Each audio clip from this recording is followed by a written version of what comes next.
fuck is it 75 degrees in late December? About fed up with this shit.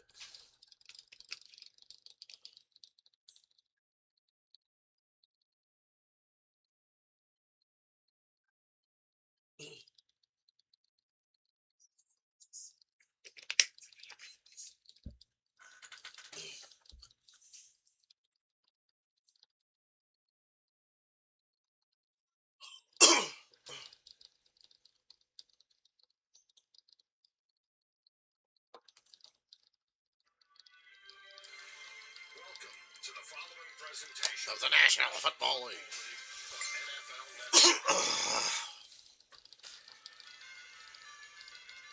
Welcome to sunny Southern California for a big-time Saturday showdown between the Houston Texans and the Los Angeles Chargers. It's been raining here for the last few days, but not anymore. It is about to be on and cracking between the Los Angeles Shit's Chargers getting cracking. 4 in a row. Justin Herbert just gained his second Pro Bowl, taking on the Houston Texans, winners of 7 in a row, including the last 4 with C.J. Stroud being on point, returning from injury. A big-time contest live on Network. Like how it said, C.J. Stroud, 2023 Pro Bowler, because that's literally the only thing you can actually say about him. That's even remotely positive. If Houston wins, they clinch a playoff berth and still have a shot at the AFC South. Chargers win. They're already locked into playoffs, but they need to win today and next week to beat the Broncos for the AFC West.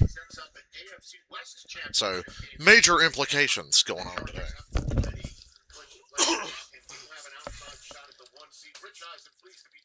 Good to be on the NFL Network. I love Rich Eisen, but he's a terrible play-by-play guy. So. He has been playing great. And he's accomplished everything you could possibly ask in the regular season. The one thing that's eluded him has been playoff success. A year ago against this Texans team, career high 4 interceptions. Went back and watched that game and said, I had to embrace the failure, and he is determined not to let that happen again today. Well, unfortunately for him, unfortunately for the Texans, most of that defense that made his nightmare. We did Chargers Eagles a while back, and it was a fun time. Today, and they have been ferocious week in and week out. Yeah, there is talent all over the board. And talking to D'Amico Ryans about building a great defense, he says it starts up front. That's the reason they went out to get Daniil Hunter and draft Will Anderson. So, if the Chargers are going to change their fate from that wild card game, it's going to start by finding a way to protect Justin Herbert from the 2 guys up front. Jamie Erdahl is with the Houston Texans, but starting off down on the field, Megan O'Leary with the Chargers. Megan?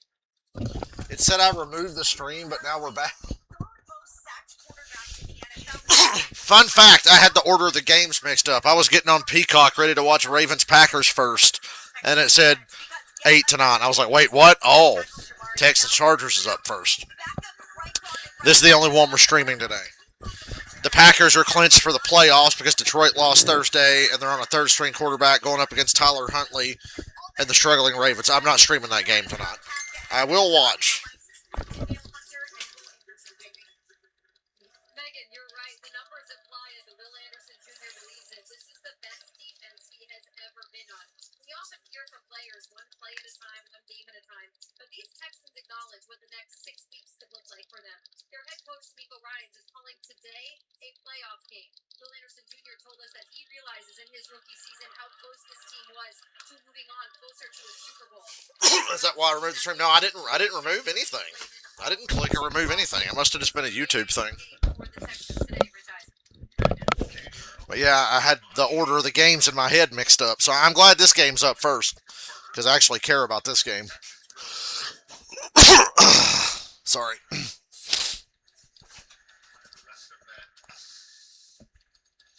I didn't remove anything. Chargers kicking. Remember, Houston wins, they clinch a playoff berth. If the Chargers win, they get a game with Denver next week for the AFC West. Wow.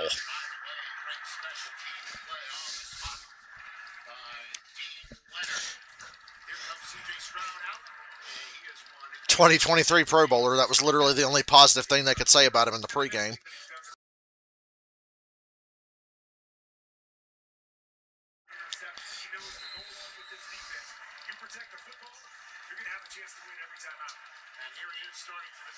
team, Woody Marks, who missed last week's win over the Raiders, is back, and he's in the backfield as the lone running back. First play of this Saturday in Los Angeles. It's a handoff to Marks.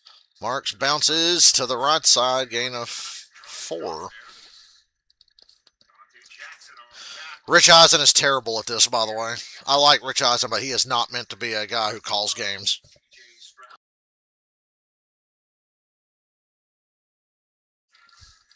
At left tackle today, Nico Collins coming into this game fresh off of being named to his second Pro Bowl in his career. Dalton Schultz at tight end, along with Christian Kirk and Jaden Higgins at receiver.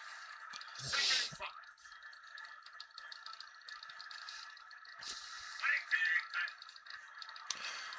Marks inside this time for about 3. Houston, not the most exciting offense in the world to watch. Chargers have a pretty good defense. I picked the Chargers to win this game. I think that's obvious.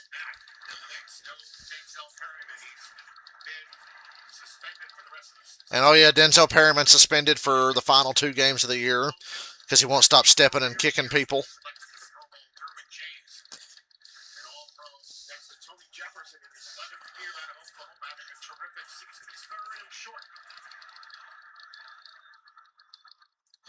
Stroud unfortunately has to throw lots of time. Goes up high, wide open, touchdown, Houston. What the fuck? Okay. Who saw that coming? That was fucking crazy.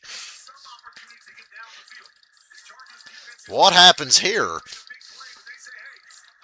Kurt Warner's going to break it down for us. Holy shit.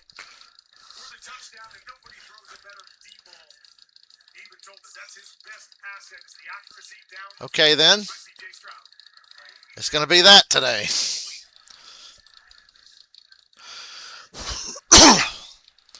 There's like no crowd noise in this game whatsoever. I feel like I'm watching a funeral. I think it's just because, like, I know Chargers fans aren't exactly hyped, but I think NFL Network is mixing this terribly. You can't hear it in the stadium.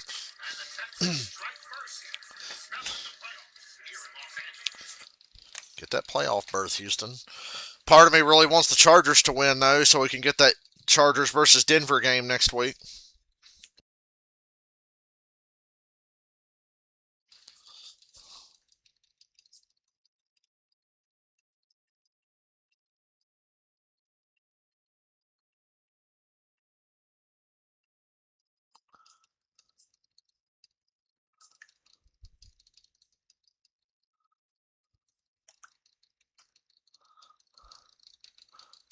Maybe put a free safety back there on the obvious passing down.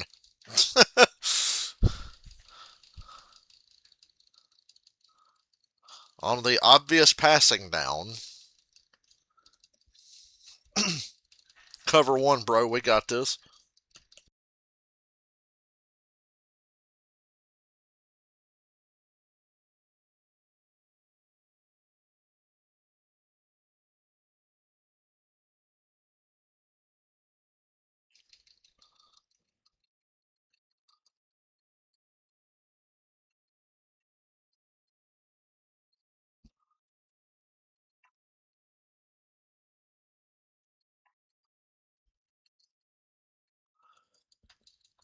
Played a little NASCAR 25 this morning.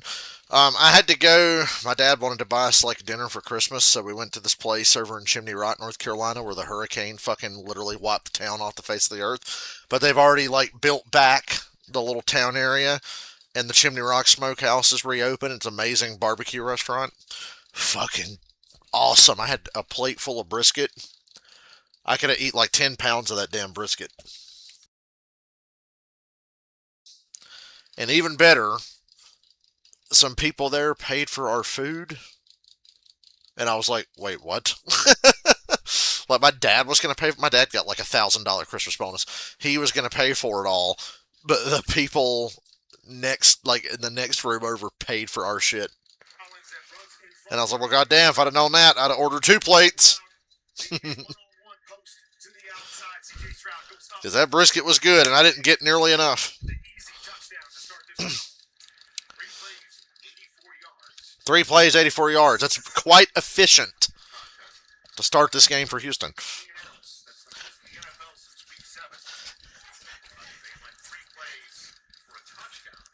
I called this game PTSD because do you remember how the Chargers-Texans playoff game went last year?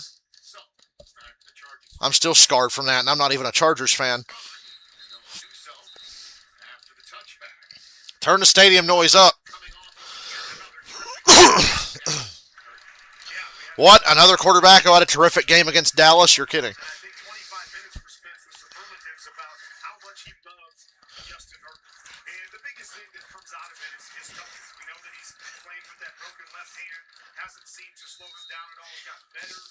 Houston is a good team. You can't give them 7 points so easily because their defense is fucking elite, and it feels like their offense has to grind everything out, and you've already given them just easy, free 7 points here, and you're going up against this defense that tormented you last year.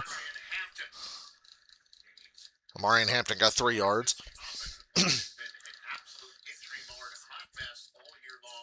And oh yeah, this offensive line for the Chargers, what a shit show it's been because of injuries. I think Houston is just one of the worst possible matchups for the Chargers. It really seems that way.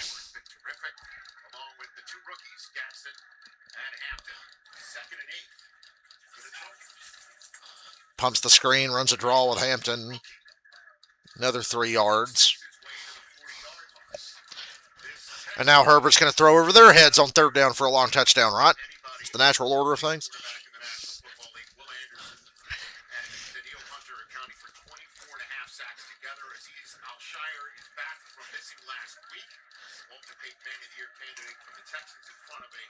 Secondary that features Pro Bowler and the reigning AFC Defensive Player of the Week, Junior, who got 2 of the 4 interceptions in Herbert. Keenan Allen in the slot here. That's where he's lived his entire career.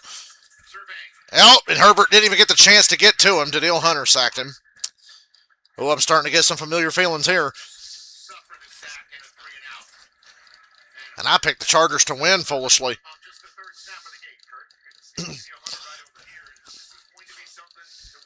He was looking at Keenan Allen. Shire was underneath covering.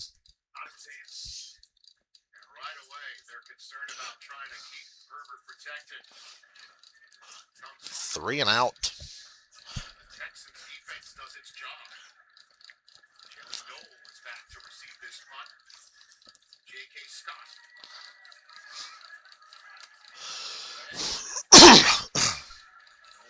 Nope. That was a weird play.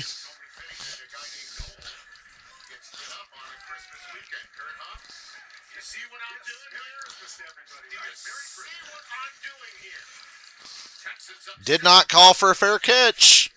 Could you? Well.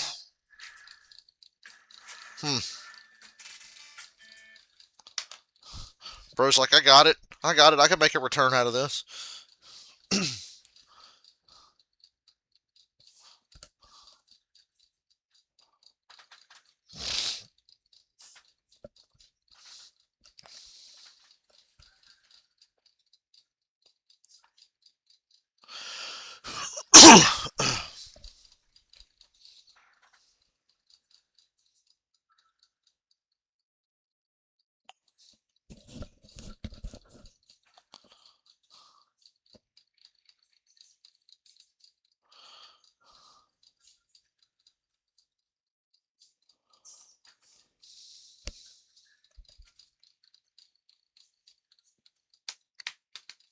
I'm really glad this game is first. I'm really glad.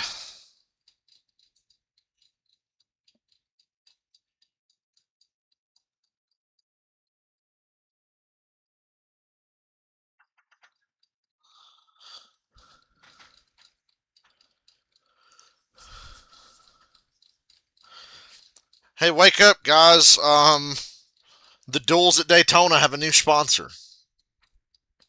The America 250 Florida Duels at Daytona. Thursday, February 12th.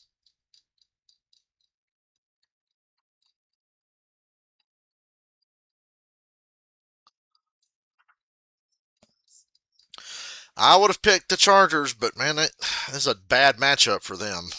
A really bad matchup for them.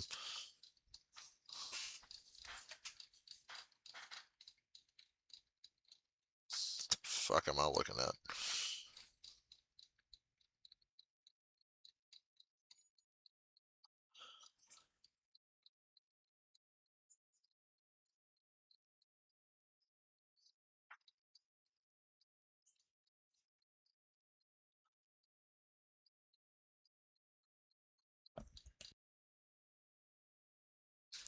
Ooh, man, Ravens Packers. I'm a sucker. I'll watch it.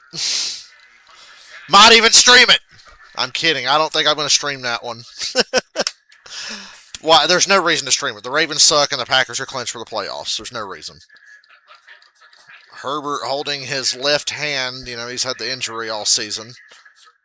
You going to take some hits today, man, with that offensive line going up against them monsters in that front seven. He going to take some hit today. I hope they brought the extra strength fucking Tylenol or something. Stroud, nice throw off of play action. Gain of 13 and a first. The Chargers, are they getting a head start on how they're going to play in the playoffs?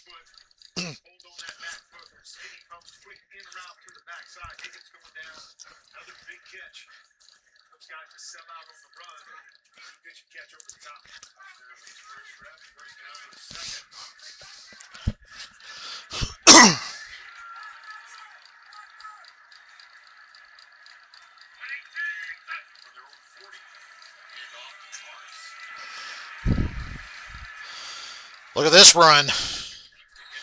Way more yards than he should have got. Carolina, Tampa, Sunday night next week it is. Well, what happens if the Bucks somehow lose to Miami tomorrow?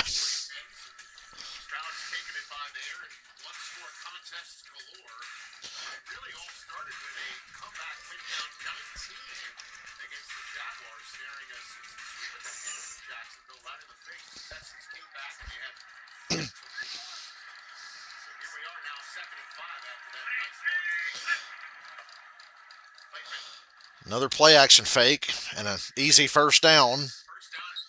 Woohoo! Awkward ass landing on the sideline. I can't remember the last time I saw Houston's offense move this easily. Oh yes, I can. The 29-point comeback or whatever against Houston or against Jacksonville when Mike Glennon was playing.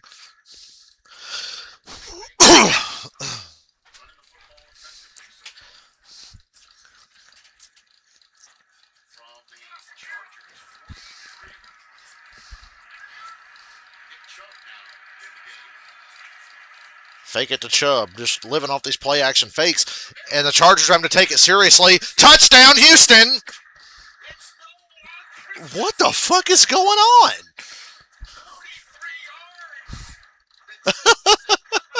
2023 CJ Stroud's back.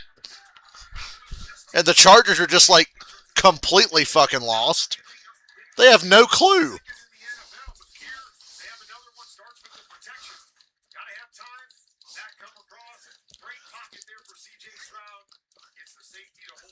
They got no clue.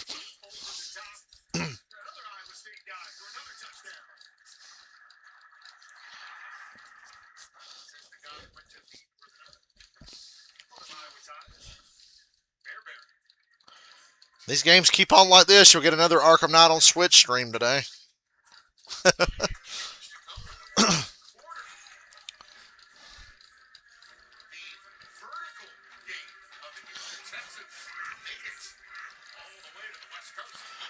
The hell is going on? Did I fall asleep and wake up in 2023? They got sent to Cinnabar Island. You better have Burn Heal. I love that meme of the guy in the Blaine's gym in Pokemon Red. Haha, you better have Burn Heal. I think I'm going to get a Pokemon game for Switch, but I still ain't decided which one or when I'm going to do it. But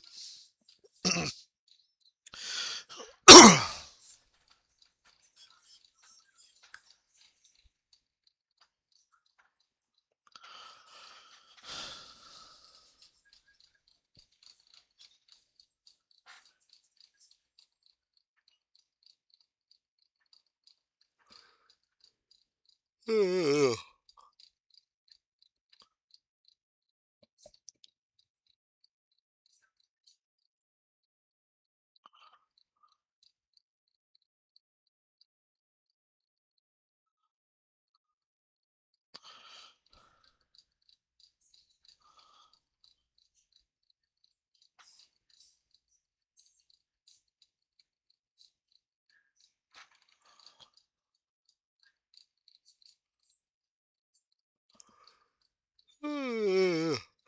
I'm very tired.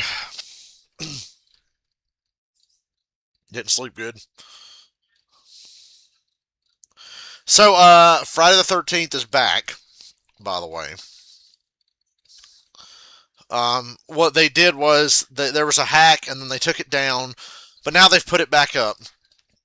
But for extra security, you have to join their Discord and join this whitelist thing that approves your IP address to then play Friday the 13th on their servers. So Friday the 13th is back and it works. We played one round. We played a lot of First Class Trouble last night, and then we dipped into Friday to make sure it was going to work for next time. And Friday the 13th's back, motherfucker. It is back. You can't kill Jason, okay?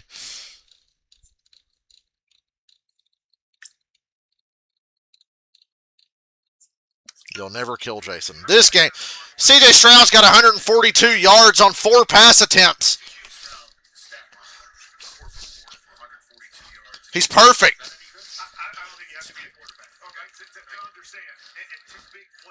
That last drive was pretty weak. It took him a couple of plays longer than the first drive.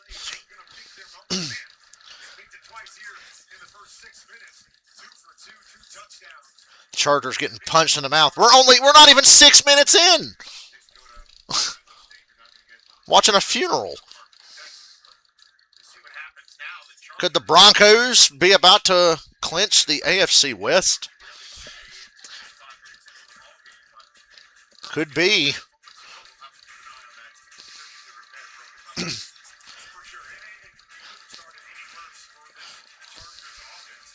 They're putting some WD-40 on Justin Herbert's arm like he's the fucking Tin Man or something. Settle in. Try to get this run game going. Stave off that pass rush. This Houston defense is nasty work. Marion Hampton. Gain of about 4.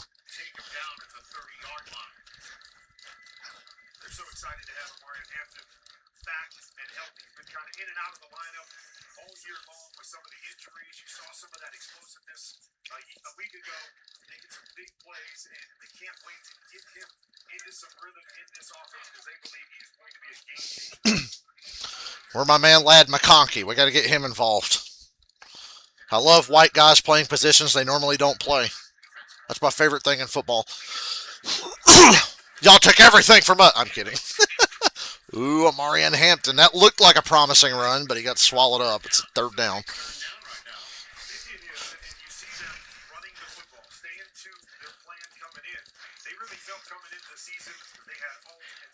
Chargers yet to see a 1st down, but it is early. Problem is, it's 14-0.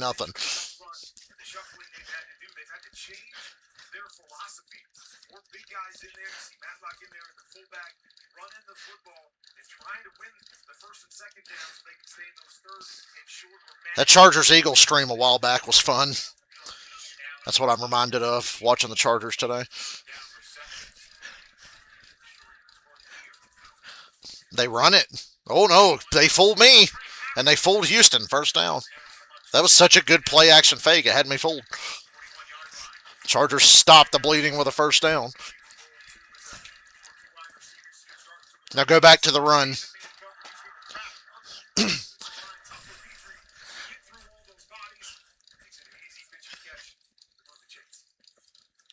Why are they wearing San Diego colors in Los Angeles?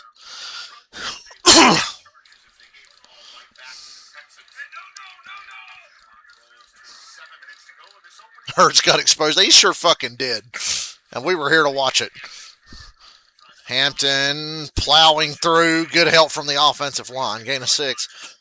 Run that ball. Don't quit. Run the ball. Just get to another 3rd and short. So again, Rashawn Slater blows out his knee in training camp, and then Joe Hall spends a Remember, they had Najee Harris, his overrated ass, but he got hurt early in the season. for the rest of the season. His last one, and Justin Herbert has been battered but not taken out.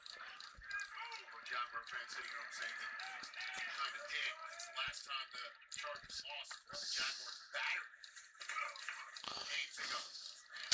Hampton into a wall on that one. Okay. Runs into a whole host of Texans led by Henry Toe. Bringing up Toe to toe. They're so fast on defense. Right here, he's coming up from that Will Reinach position. Misses it right here. Hits the hole, but there is so much speed at every level for this defense. It is tough, hard to be able to make up for when you make little mistakes like that. You got to get a man half on a half if you're going to have success. 3rd and 5 from the 45.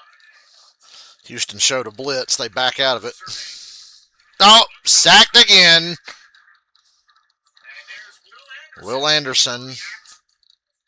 2nd sack of the day for Houston. Anderson's got one, and both have ended Chargers drives. Herbert's not getting a lot of time to just drop back and read the whole field. Coverage on the back end. He's trying to get Keenan Allen. And as good as they rushed, Kurt Warner just pointed out, coverage on the back end right here. He's got to hold the Took his first 2 reads away. tough to get to your 3rd and 4th read.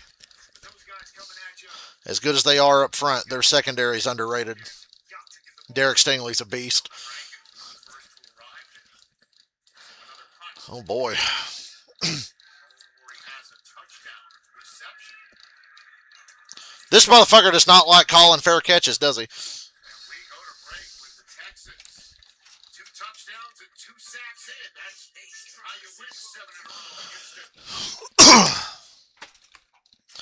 At halftime, y'all won't be able to see it, but I'm going to play some Arkham Knight Challenge maps on my Switch and get me some more upgrade points for next time.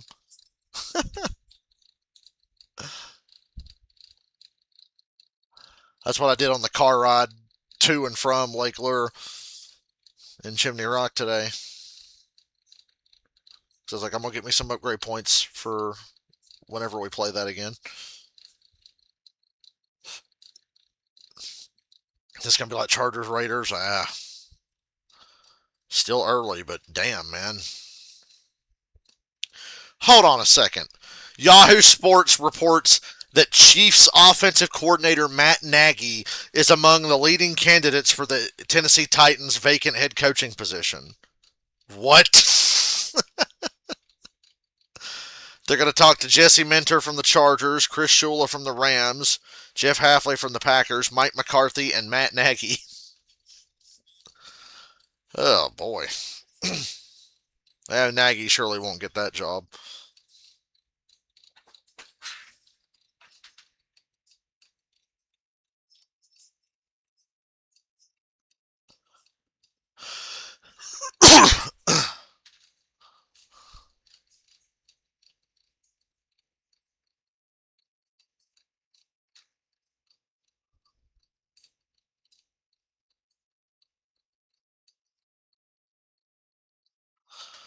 Why would you even interview Matt Nagy? He's not black. You don't have to interview him. He's not even like for the Rooney Rule. You're just interviewing a moron. I hear Raheem Morris is going to be available. McCarthy might not be horrible, but I kind of feel like he's a little past his expiration date.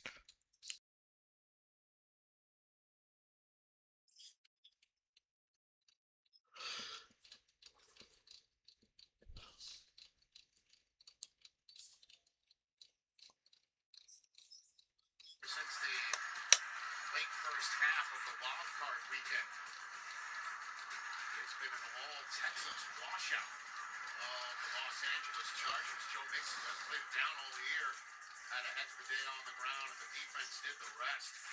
20-point win over the Chargers. The young man on the right's got to be sitting here thinking, what's happening here today? No question about it.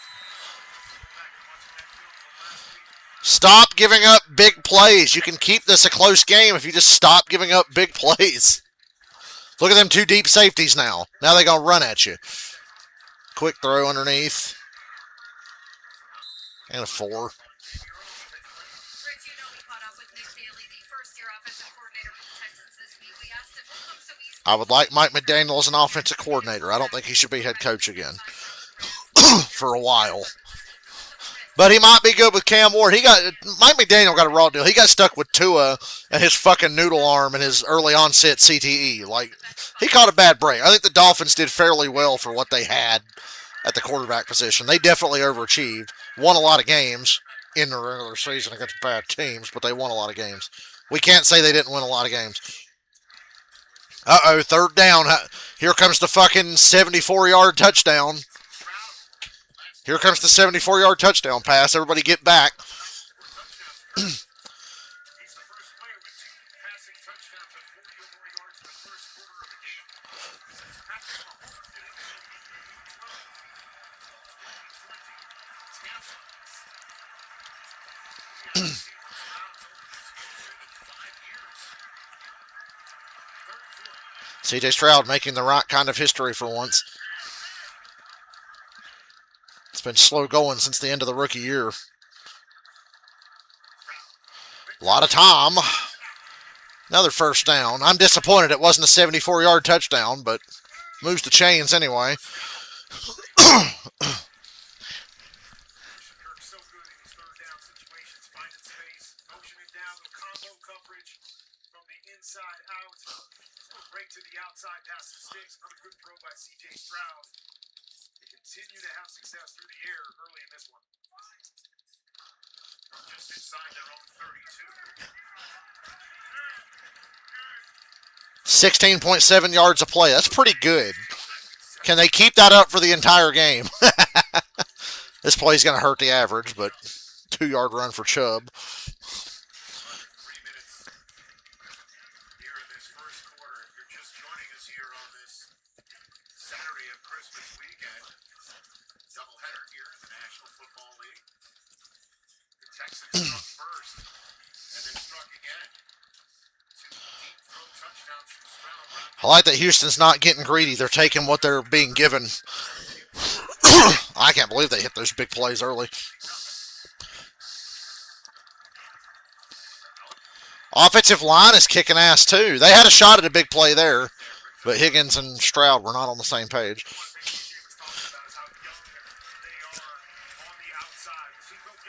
Touchdowns today, but some of these communication things within this new offense right there, I believe CJ felt Higgins was going to break out, run what we call a semi-route, 12-yard out. He got tight coverage. He decided to turn it into a go route, leading to that miscommunication, and now a third and long. Very rare to say a defense has got to get off the field on the third and long in the first quarter, but this feels like it suffices. Here comes the 66-yard touchdown. Oh, Stroud, deer in the headlights. I don't know what that play was. First bad play of the day for the Houston offense.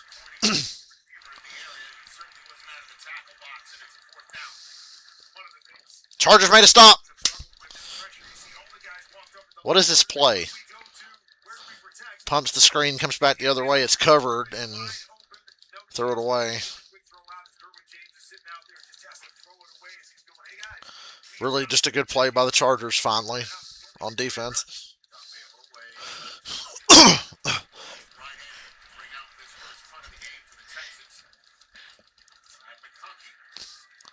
My man Ladd.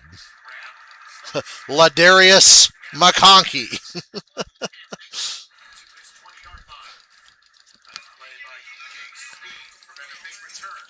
Let's see what the Chargers can do down 14 when we come back.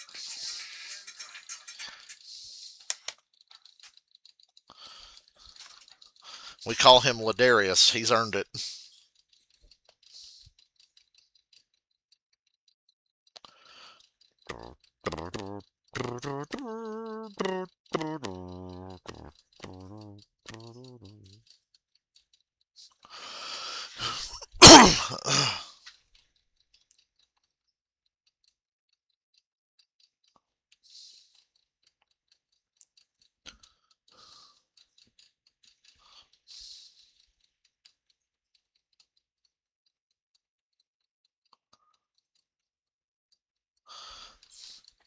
I've always liked SoFi, and pretty soon SoFi Stadium will be one of the last unique stadiums in football. I really like SoFi. I like Cowboys Stadium. I like Mercedes Benz where the Falcons play. Um, when the Dolphins remodeled their building, I think they made it a lot better. What's my thoughts on the Metcalf situation? I think he's full of shit, and he needs to be smarter. He's not playing this week because of his own damn fault.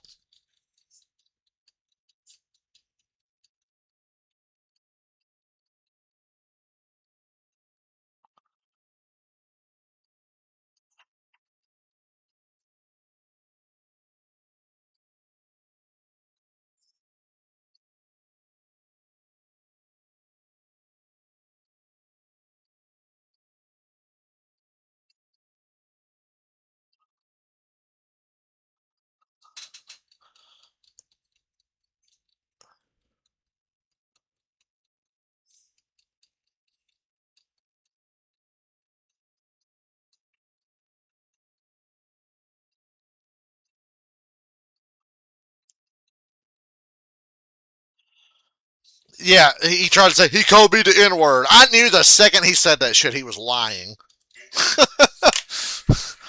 Lying ass fucking. That's such a weak ass. He called me the N word. No, he didn't.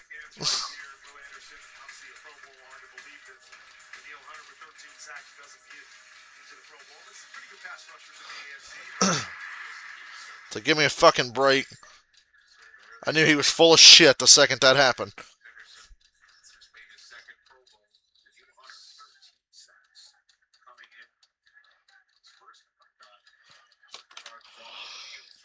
I just worried the Chargers just can't protect to get anybody open downfield.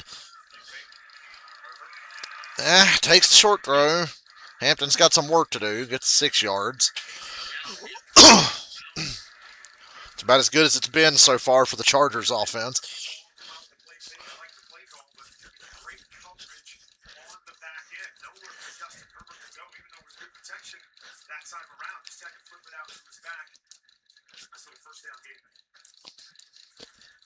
Second and 5. 9 ticks to go in this first quarter. And the Texans win their playoffs. Chargers being higher. Trying to win the division next week. Run inside. Half a yard. Third down.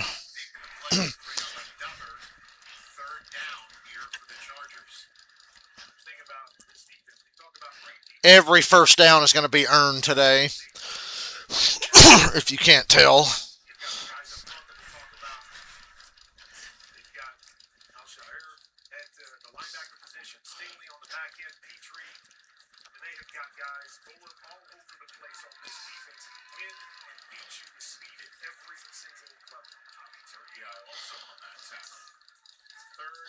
Third and 4. Can they protect? Oh, dropped by Keenan Allen. God damn it. Herbert had to put it on him quick. Ugh.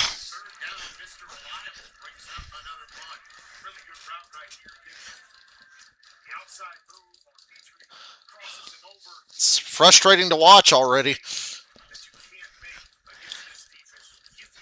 Do you want to win the AFC West and maybe have a shot at the 1 seed or not?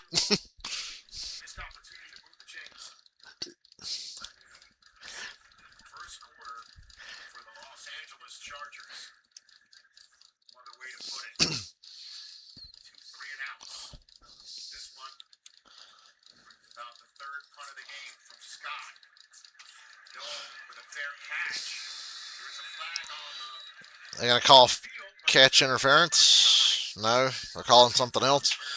That was borderline catch interference.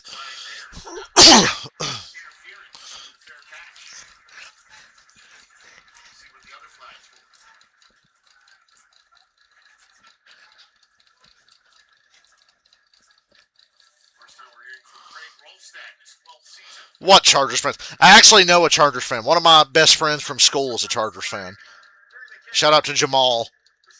He's been a Chargers fan since we were like 10.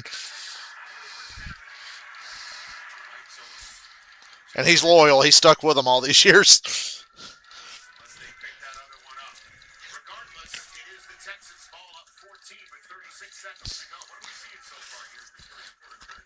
Nothing good from the Chargers. Big passing game from the Texans, but they've actually used Nico Collins, who's the main guy for C.J. Stroud, as the decoy.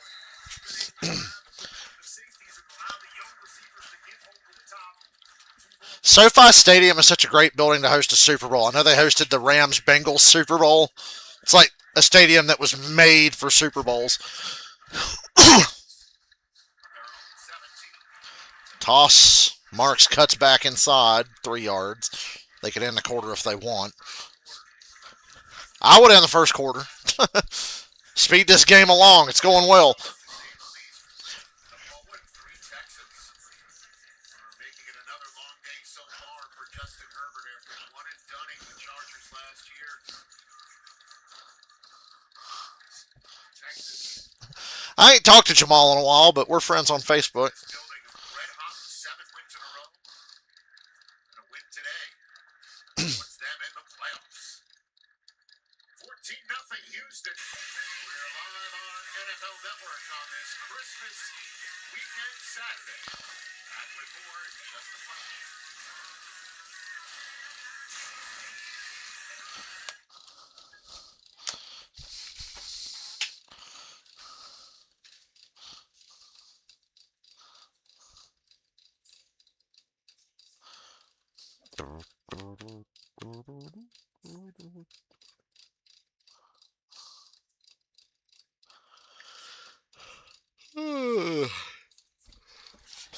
I really didn't want to go out and eat today. I'm glad I did. The food was good, but I don't get car sick much. I got a little nauseous on the way up there. I don't know. I think it was a combination of I was in the back seat.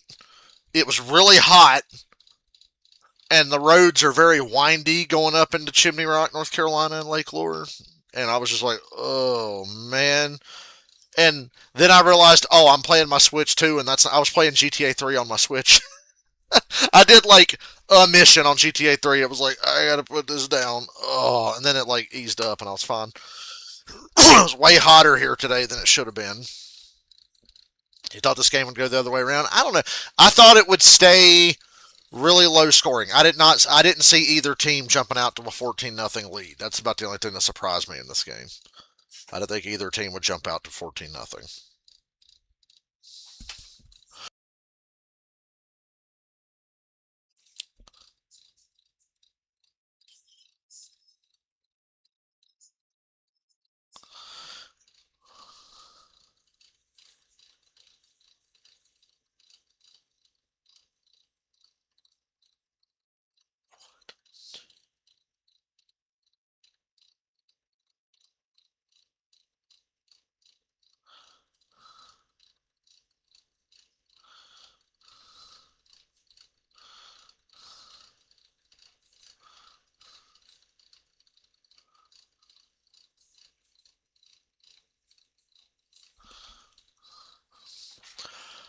I turned the air conditioning on a little while.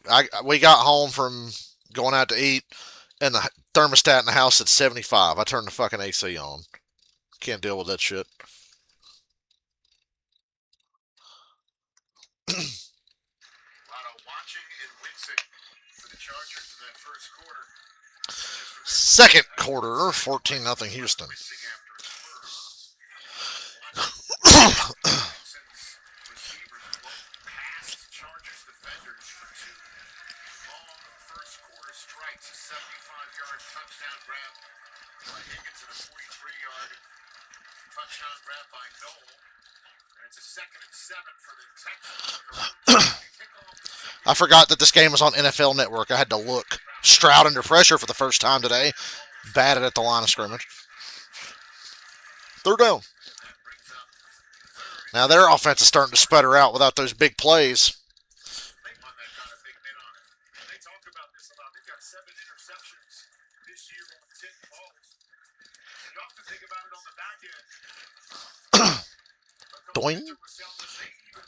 Emphasize it with the big guys up front. If you can't get there, Jaquaski Tart. I love saying that name. your big fish up in the air. Nice little tip. Florida man murdered his wife. I heard about that. Killed his wife, killed his kid, and killed himself, didn't he? Hanging in the air. And the 49ers won. What the fuck was this defense from the Chargers? Did you see that? Nobody rushed. That was like the laziest pass rush I've ever seen. Watch this on replay if they'll show it. Come here, Squeaky baby. Hey, Squeaky EO. There's a Squeaky EO.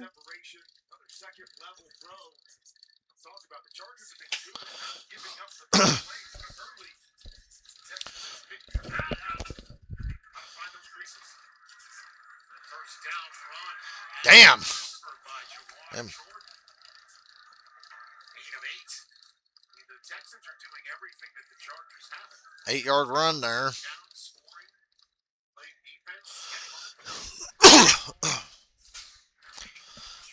being by their own game right now. Yeah, and you talk to Nick Haley, the OC of the Texans, Jay Stroud, about what that defense, how good that defense is on the other side. What that does. The headline I saw, he killed his wife, killed his kid, killed himself. That's the headline I saw. Little reverse play here and a first down into Chargers territory.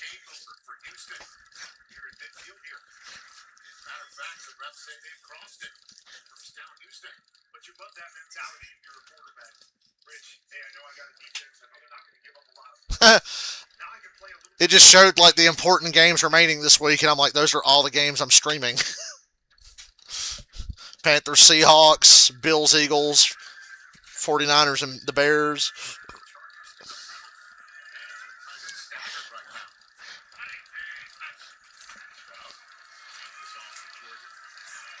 Run inside for a yard, maybe.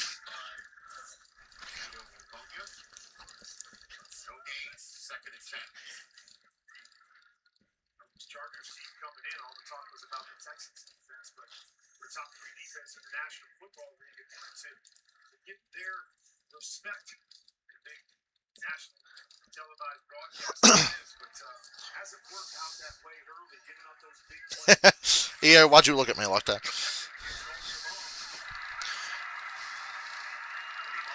Yes, I'm streaming the Panthers Seahawks. Because fuck it, why not? Wide open, Dalton Schultz, and they can't get him down. A little 8-yard gain. That's a flag. So that'll back him up.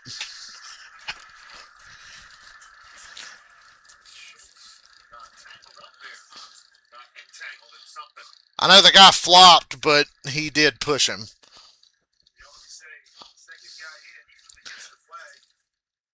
Chargers will take anything they can get at this point.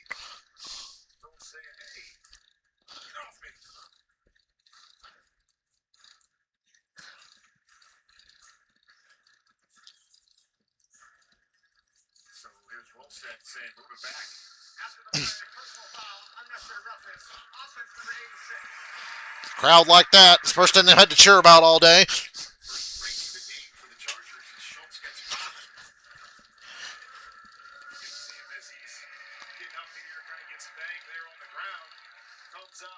As I said, always going to be the second guy. I think the big fella. Replay assist these days. Why can't they buzz in and basically say, hey, there's a retaliation to something? But I guess that's for a composition committee conversation. You're waiting for the holding on defense. 3rd and 17. Screen! You better get him down. Good shit. Good stop, Chargers. Play of the day by Jaquaski Tart. Making Schultz commit that personal foul. And getting away with it.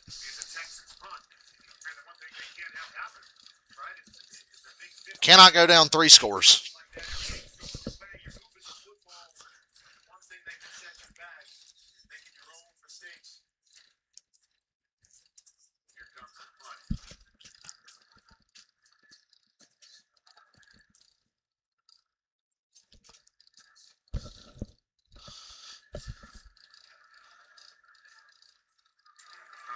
For a fair catch inside his own 10.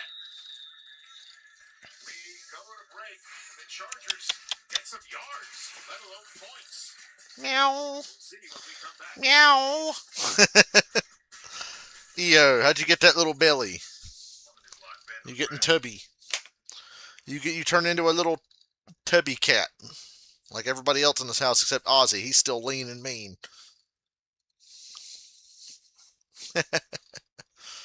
Ozzy's 7 years old, something like that, and he's still lean. He's long. He's long and tall.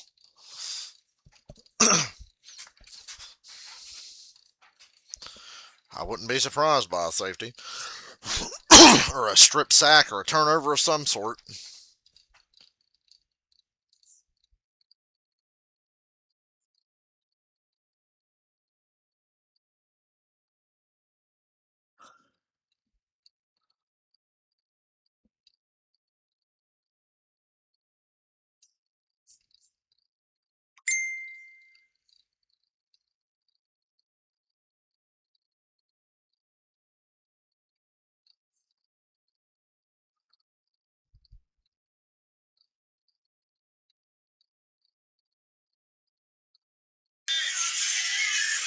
Let's go. You're awesome.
Up 14-0. Chargers just got off the field. And again, just to repeat what I was saying, I know replay assist cannot help it. Those rules have not been instituted. I don't know if there's going to be an appetite for it. I'm just saying that in the retaliator with an eye in the sky. Maybe we can. Yeah, replay assist should be able to bust down and say, no, that guy's an asshole who started it. Penalize him. Replay assist should definitely fix those personal fouls. That's for another day. As we have a first down. Damn, Marion Hampton can't get anywhere. He got hit by half the Houston defense on that play alone. And now Alshair's down. If you're a Jaguars fan, you're saying, ha ha! Again, the leader of the defense who missed last week's game. Take a look at what happened. Well, we'll be back in a moment here from Los Angeles.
Might do Arkham Knight during this game.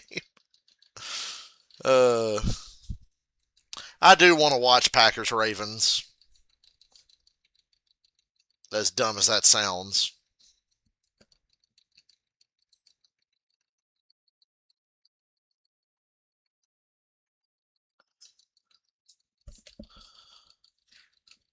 Because I don't know what kind of game that's going to be, honestly. I feel like the Packers, even on a third string quarterback, are still better than the Ravens.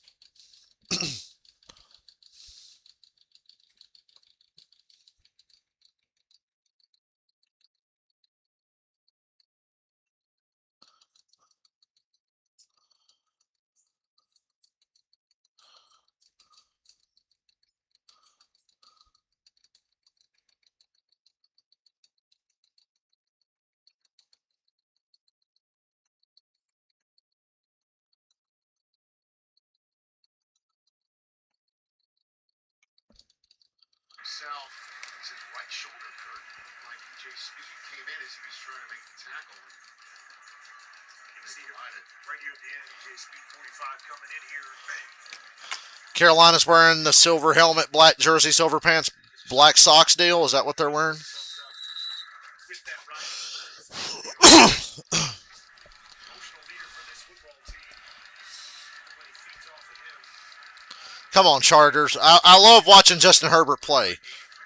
Don't make this game boring. 18 yards from this point. Nope. That was a tight window throw right there. Incomplete.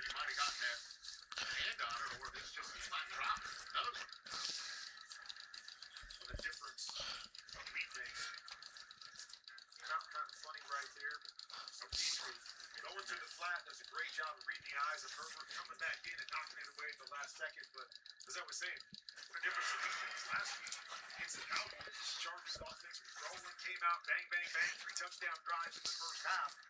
Now they're finding themselves having trouble doing anything here. 3rd and 9. Herbert has to. You better not. Against this team, you can't hang on the ball like that. 3rd down, or 4th down, I should say. Gadsden's short.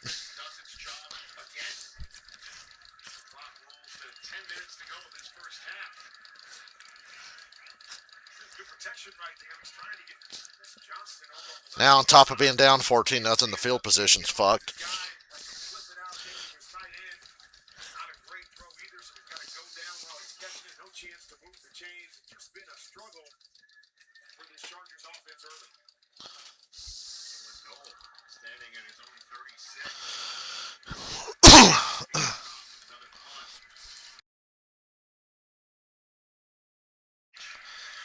Yee. Field position for Texans team. Pointed out, Bird came out on fire. During the game on the play. Holding. Receiving team number 31. There's a 10-yard penalty from the end of the kick. First down. Timeout. Less so when we see the yardage marked off. Gene Higgins, 75-yard grab. And then Jalen Noel, 43-yard grab. Wish I had more to talk about, but this game is shitty so far.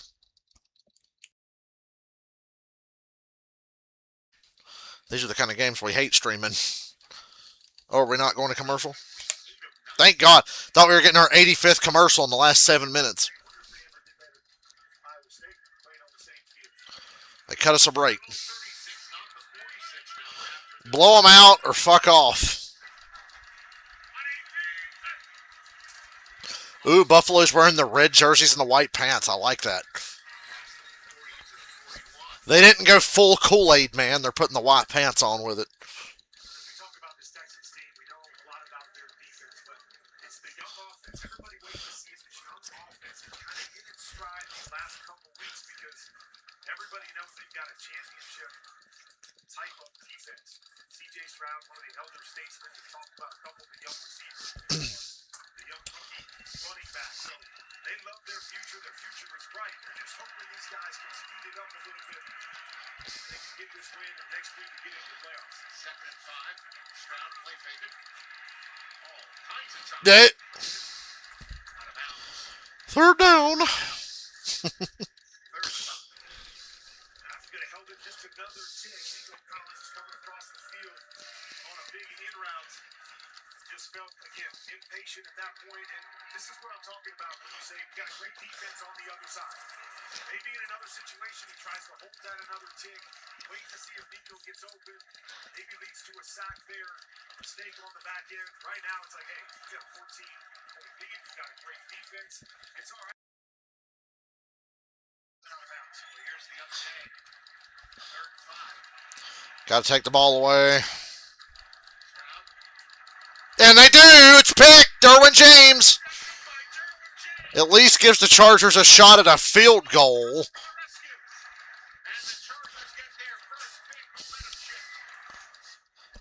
That was Nostradamus willing something into existence, is what that was. Looks like they're talking about the tips balls. There's the C.J. Stroud we know. Ball kind of got tipped a little bit. We'll cut him a break. Great job there. Sean's hand with the big hand going up, tipping it. See, outside of two big plays, Houston's not doing much either. Talked about it. They work on it. They show video every single week. When that ball gets tipped, it goes up in the air. They got to say, that one's fine. And Derwin James, big defensive play to get back to the offense. What can the Chargers do with it? It's Hampton, first down. Marion had nice cut there for maybe 5 yards. So the Chargers get exactly what they needed. A defensive play to set the offensive up. Credit to Jaquaski Tart and Derwin James for trying to turn this game around. You know, you got to get points out of this, but knowing how tough it's been offensively at this point, I know there's something in Greg Roman saying, hey, we've got to put 7 on the board. And I know it's not Jaquaski Tart. I just like saying that name. And the guy's last name is Tart. So, yep, screen. Got a little space. Big play. How about that? Gain of 17, and the Chargers are on the move. Perfect play call on the CT3 cut with the blitz off the edge. Hampton able to bump him just enough. That was all Amarion Hampton. Area from the blitz. Get him out in space. You see what he can do with it. And the Chargers now have their first red zone snap of the game. Never thought they'd see the red zone in this game at the rate it was going. And C.J. Stroud said, allow me to help. They're doing what I like what they're doing. I was like, you need to get a little more creative with your run game here. Because you can't protect. And the other runs just aren't quite popping the way they should. You're going to have to get a little creative. Comes up limping. They're always looking for ways to slow down the pass rush of the Texans. Play before that, a little make it More like asshole Tart. move in one direction. Although he did smack Travis Kelce this year. That was funny. Trying to do anything you could Remember first game of the year when he smacked Kelce in the head? make it a little easier on the offense. After having his left knee looked at, one of 4 different Texans defensive backs with at least 4 interceptions is now down on the ground. We're back in 30 seconds after this message from Mercedes-Benz.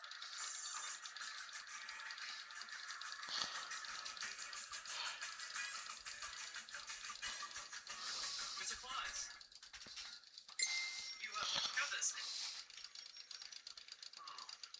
It's never too late for an unforgettable gift. We're routing to Timmy's house. Hurry into the Mercedes-Benz Holiday Love Celebration now.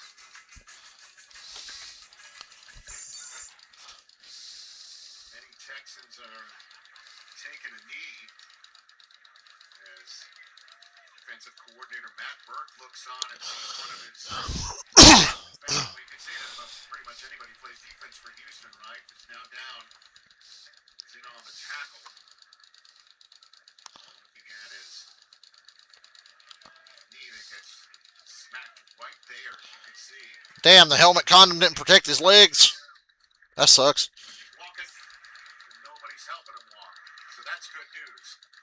No, it wasn't even him. It was Lassiter. My bad. In a moment. Had the wrong guy. Being a champion. Hey, that drive I had at Phoenix to go from 32nd to 4th was pretty strong. I think that earned me a shot at the championship at the end. They tried to steal from me. Because I drove my ass off.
What is this weird commercial I'm watching for this horror movie with the monkey in it?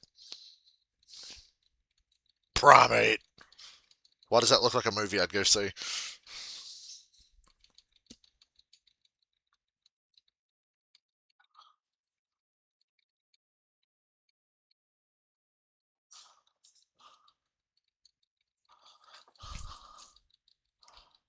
Chargers trying to cash in their first takeaway of the game for some points. 2nd and 3. They're three They can get a first down at the 5-yard line. opponents 8. Here's Hampton, number 8. Oh boy, they lose yards. Now goes Hampton on Wallace on the big time stop, bringing up 3rd down. Big play right here, obviously, for both sides, but for the Chargers, got to really find a way to get the ball into the end zone. The football, get some momentum going in your direction, get the fans back in the building. Keenan Allen is their number 1 receiver down here in the red zone, but a lot of weapons to find a way to make a play. Big stop by Yeah. Nobody wants to watch this. brings up 3rd and 4. Herbert They're not exactly popular teams. Throw it away. Take your free 3 points and get the fuck out of my face. gonna take the points. Harbaugh sends out Dicker, the kicker, his Pro Bowl kicker, to try and put the Chargers on the board. Charles pass right here, hoping to get man-to-man coverage. The Texans go into a zone coverage. Nothing there. Herbert can't get out on the edge. Been so good at running the football this year, but that speed of the Texans defense forces the throw away. But at this point, hey, turn it into 3 points here. Take it. A little bit of momentum for your offense. From 27 yards. Cameron Dicker is good. Most accurate kicker. Field goal percentage in NFL history. Notice I give that stat after the ball splits the uprights. You're learning, you're learning. He's used to being a jinx. Megan O'Leary, take it away. 14 to 3. Cameron Dicker, he's on his way to the Pro Bowl for the first time. He's the Chargers' Walter Payton Man of the Year team winner. And earlier this week, he hosted a shopping spree for about 20 local youth and their mates from the Big Brother. And they did a little bit of a Yeah, that brisket's starting to wear off, man. I got a DiGiorno in there calling my name after this game is over. I'll watch Packers and Ravens and eat some DiGiorno. I ain't had a DiGiorno in a while. Them shits are delicious. I haven't had the Fruit Punch Powerade Zero in a while, but we went to Food Line on Christmas Eve and they had them on sale, and I bought like 2 12-packs. Fruit Punch Zero Sugar Powerade. I haven't had it much in a while.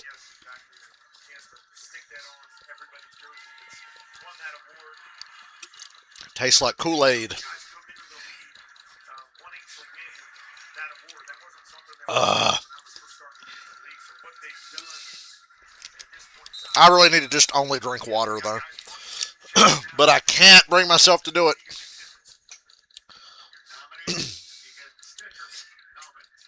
I need to only drink water.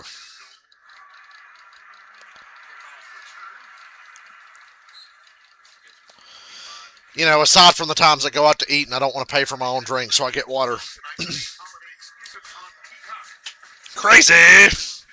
But that's how it goes. We're the people living as fools. Why did our waiter at that restaurant today look like Ron Jeremy? I'm sorry, I'm just thinking out loud. The guy looked like Ron Jeremy. He was real friendly, though. Then again, Ron Jeremy always seemed friendly. Not that I knew him personally.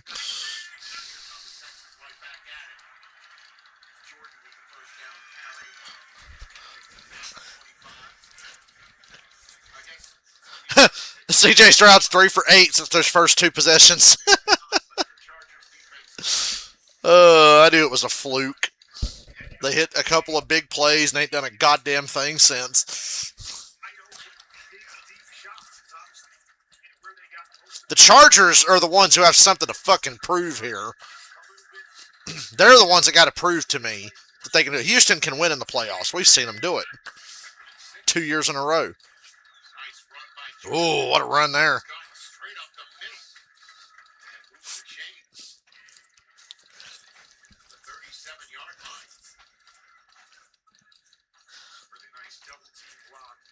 Off to the right-hand side. Right tackle, right guard. Spring and Jordan. Up into the second level. 10-yard gain. Clock rolls under 5 minutes to go in this half. Texans sure would love to take it right down and score some points. The Chargers get the ball to start the second half. Well, that didn't work. Back off of 2. Jefferson in its 11th year. Having a terrific season on the nice play. Trying to run the ball away from him, but you see Tony Jefferson coming. Back to the other side of the offensive line. Chase down. Crazy. But that's how it goes. Blitz call. The Giants think about the PTSD pass. Always looking for one blitz as well, see if they can get a three-hitter back into the backfield. Crowd. Nope. I thought that was going to get batted down when I saw an arm fly up in front of it. 42-yard line. Yeah, this is a big stop. I just mentioned that the Chargers get the ball to start the second half. They can get off the field here. QBs, if you will, score on both sides. A halftime thing. Get the Chargers back in. Huge moment for the Chargers, as Rich just pointed out. They could double up if they can get the ball back and then come out in the second half and start strong. And then you'll have yourselves a football game worth watching. We'll see. Free runner, Khalil Mack. Ooh, boy. Oh. Incomplete. Khalil Mack off the edge, unblocked. With Owe on him. So that would have been a nice connection to Marks as they had the advantage, but it's a punt. The pressure, you see the three-hitter and Khalil Mack coming from the right-hand side, but CJ Stroud too. We got a running back on a defensive lineman. I love the matchup right there. A lot of punts in this game. A lot of punts. For a huge play. He's not able to hit it. Mack bearing down on you, make you a little bit inaccurate. The Conti fair patch called for. The Chargers have an opportunity here with 3:19 to go. What can they do with it? The Chargers started 3-0, winning all their division games in the process. And then started winning more one-score games. And can win this division their first. Chargers have some of the best uniforms in the NFL. I hate them all yellow ones, though. They kill me with the all yellow uniforms. Need to wear blue socks with those. The powder blue socks with the all yellow uniform will be a lot stronger of a look. If they don't come back, then the Texans claim the last wild card spot at the very least. And then for years we bitched to get powder blue back, but now I'm digging the Navy. In the Navy. 3:19 to go in this first. Yvonne et Niage. As time. Herbert finally a throw downfield. Quentin Johnson to the 29. First down. 16 yards. Nice play call. Protect up front. Good job by Hampton. Good thing for the Chargers, their defense is playing very well and giving them a chance to be on the field and figure this shit out. And that's the most encouraging play by this offense of the day, aside from the Amarian Hampton screen pass that helped them get the field goal.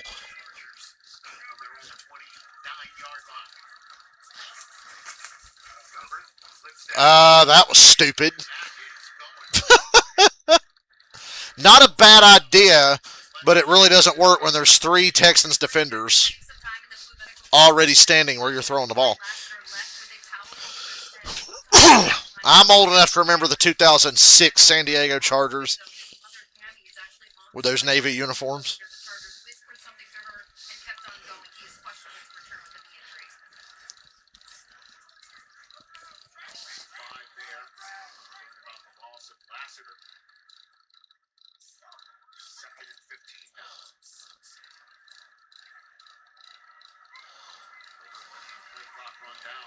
Should get off the pot.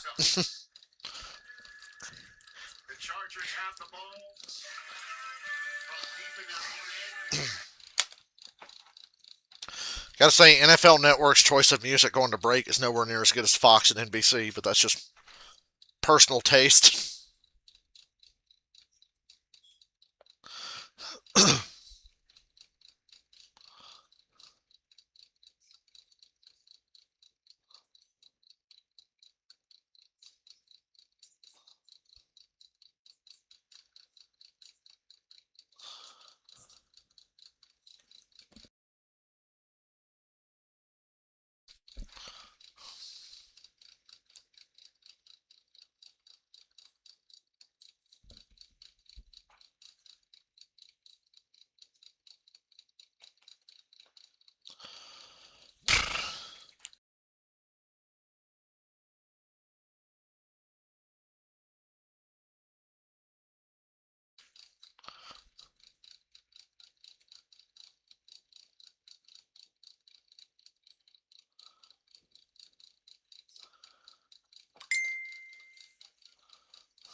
EO's in here wrestling with a shoestring and doing backflips with it.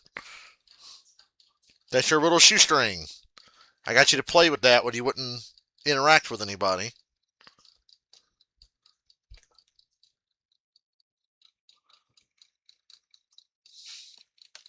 You like the navy more than powder blue?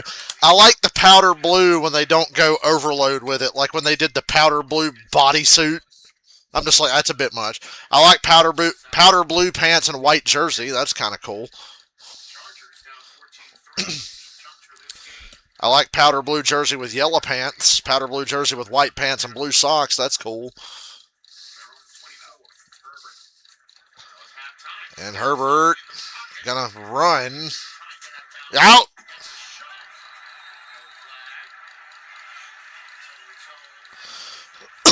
That wasn't a dirty hit. They pulled up.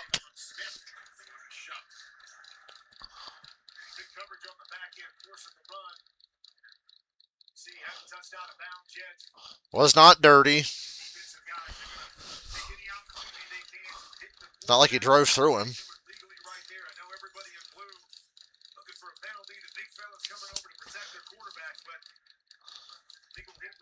I think the all navy looks better than all powder blue. I'll say that. But I prefer the powder blue to be the Chargers' primary. Because I'm one of the people that was begging and screaming for that for like a decade before they finally caved in.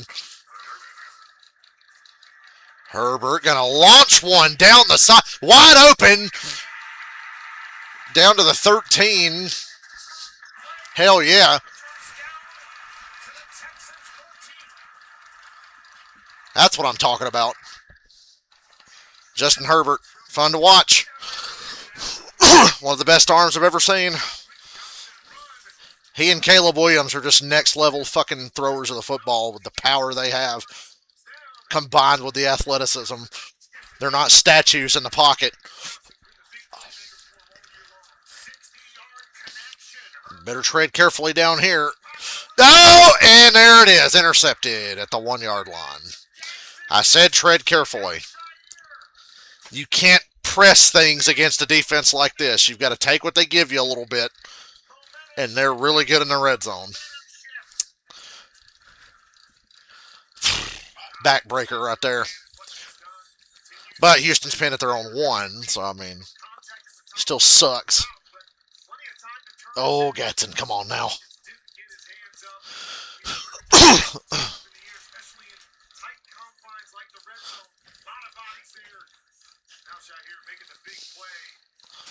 Well, Just when the Chargers thought they had it, Texans take the momentum and pull it back in. However, the ball is at the 1-yard line. The Chargers have all their timeouts remaining. 66 ticks to go. Matter of fact, the ball appears to be resting inside the wall. So let's see what happens here. Wild turn of events in sequence leads to a Stroud keeper and a quick timeout by the Chargers. Only 4 seconds goes off the clock. The rookie is beside himself. So tough. Opportunity right there. As I said, he's been playing so well for him. So much confidence down here in the red zone. Justin Herbert. Chargers are calling timeouts. I don't blame them. They're like, wait a minute, give that back. Give that back. No fair. Give it back. A few yards. Are they going to throw it on third down? Probably not. Probably hand it off. Maybe you can get good field position back and find a way to salvage some points out of this.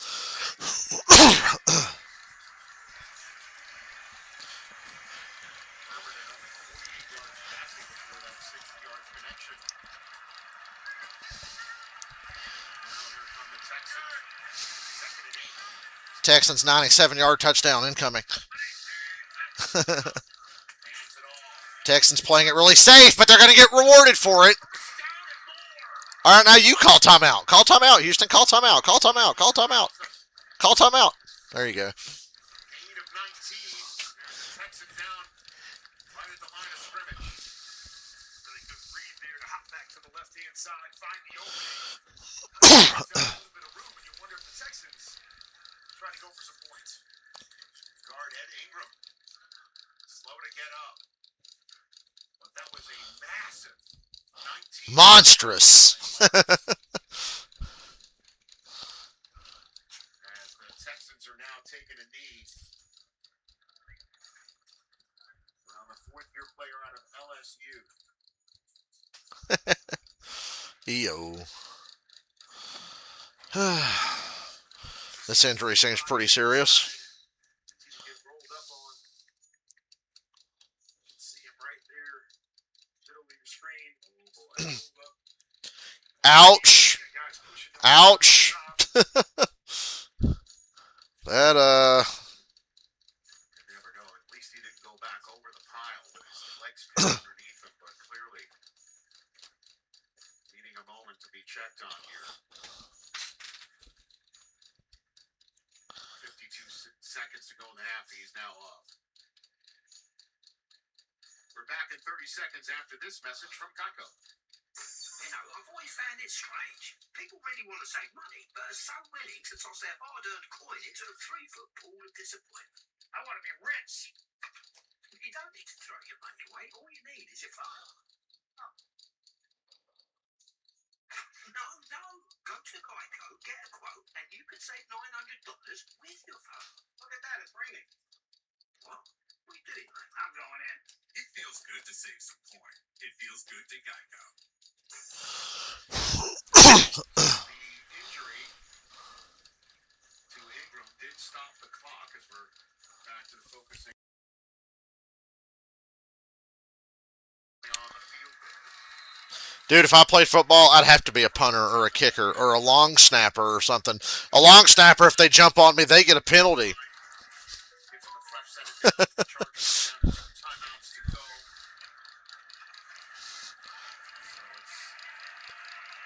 Just got a notification about K-Wing doing his Arkham Origins Christmas special. Shout out to K-Wing. I started my Christmas special on the 23rd and finished it on the 25th. He's taking a little longer. I can't believe I beat Origins in 3 sittings. Everything but the Riddler trophy or data pack thingies. Remember, New Year's Eve, we're playing Origins again. We still got stuff to do in Origins. New Year's Eve, there will be another Batman special.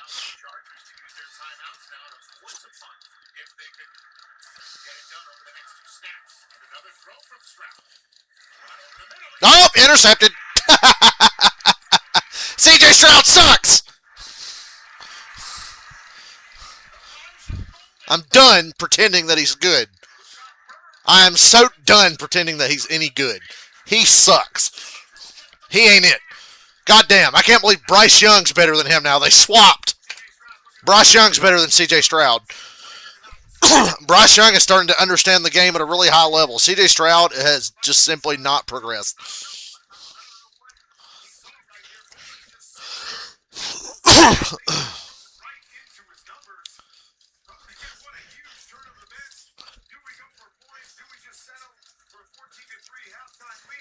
They got a little greedy.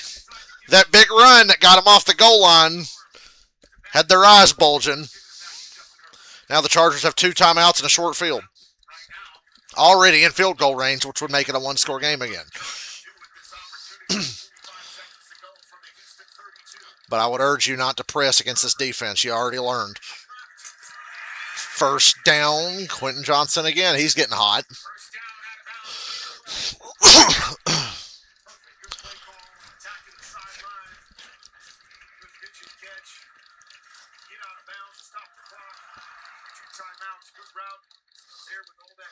Bryce Young needed some time in the oven, I guess.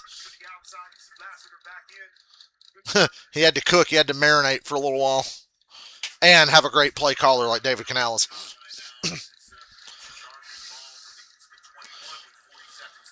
And they've got some pretty good talent around him now with the Panthers. Oh! No! No! Damn it. Couldn't Eli his way out of that one. Oh, they're going to flag Houston.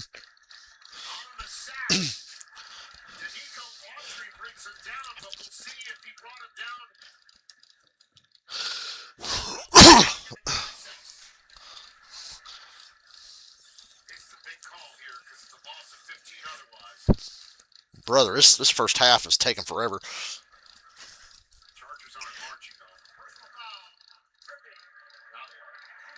Tripping.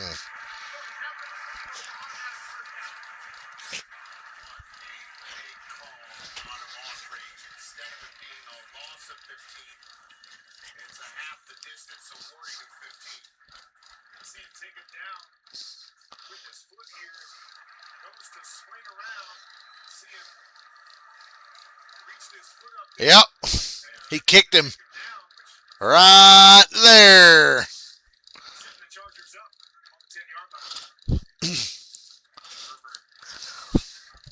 Correct call.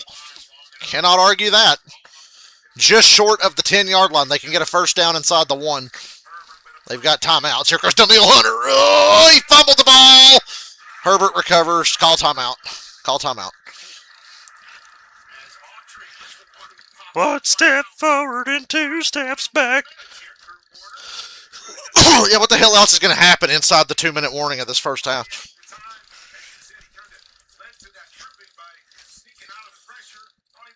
Good God, man. Every NFL game this year has a little craziness in it. Even the dull ones.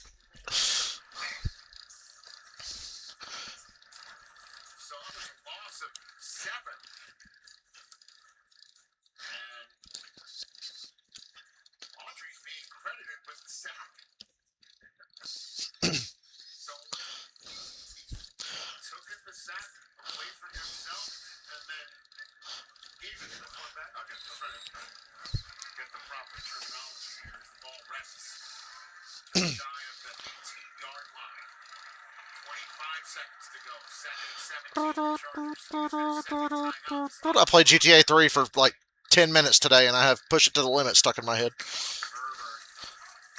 Herbert. Short throw to Johnston. He stepped out of bounds, fool. Wave that off.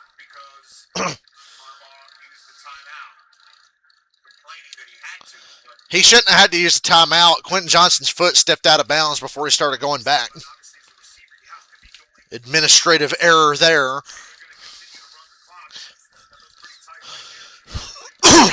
Can they get a fucking second look at that?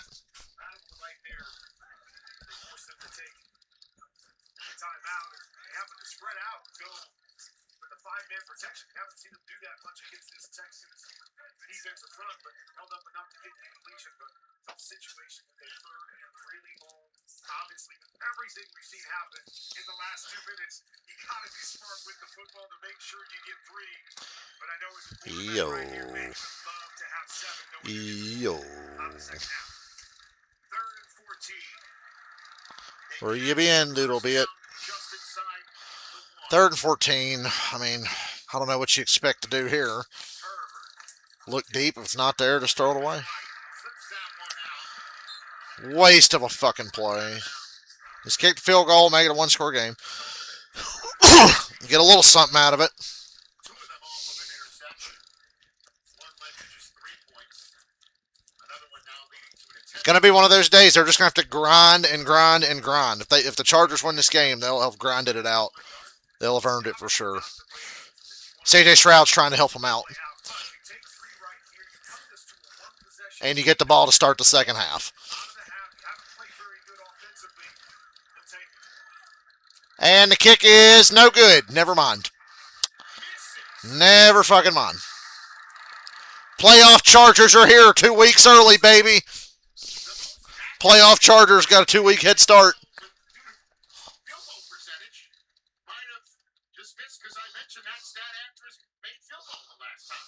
I think every game we've done this year, there's been crazy things that have happened at the end of the first half. We've seen a whole bunch of them here. Maybe the strangest is what has been a chip shot kick for Digger. He misses. Now the momentum goes back to the Texans. Nothing lost after that interception by C.J. Stroud. A first half fever dream for the Chargers against the Texans again.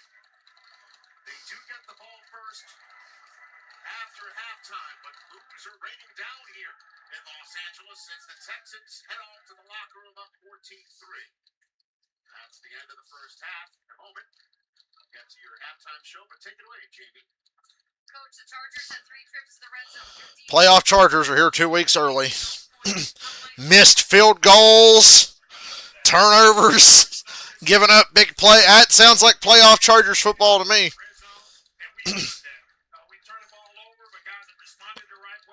This man's so happy that his team still has a 2-score lead because his guy ain't playing worth a shit either. Can we get back to the fireworks that we saw in the first 2 drives offensively? Let's do it. Thank you. So, D'Amico Ryans heads to the locker room, 1/2 away from getting into the playoffs. That's the end of the first half. We'll send you to the Lexus halftime show after a short break.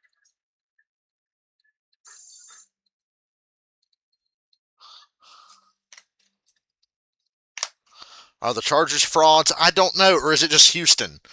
Because Houston spanked that ass last year. So it's just a bad matchup for them. But also they're making mistakes. Drop passes, interception, missed field goal. It's a team effort.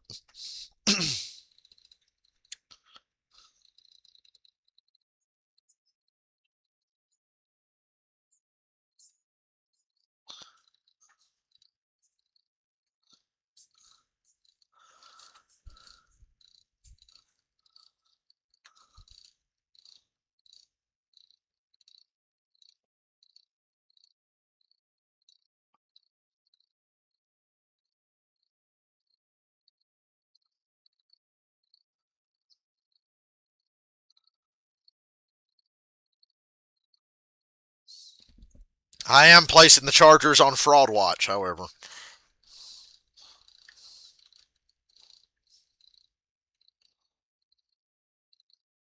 You have been alerted. Oh, I want to play. I'm not going to show it because I don't really have a way to show it, but I'm going to whip out the Switch 2 and earn me some more upgrade points for the next time we play Arkham Knight. Because I figure, why not? We'll finish the Switch version. We'll go all the way with it. So you're going to hear Arkham Knight noises in the background, but not be able to see any. But that's okay.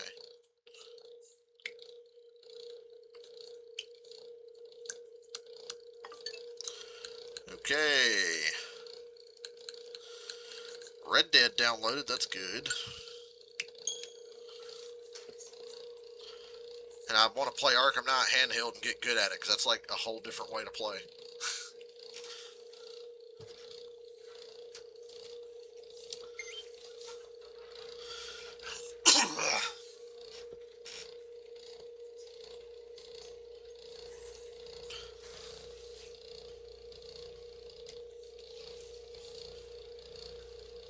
That was quite the first half.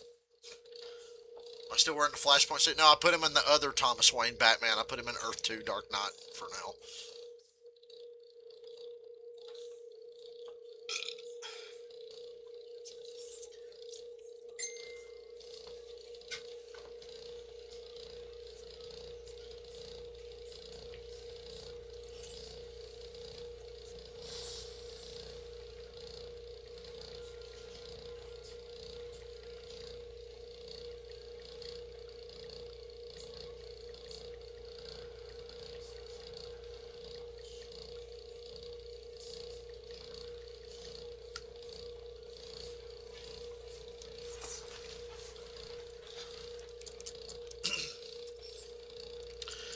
AR challenges.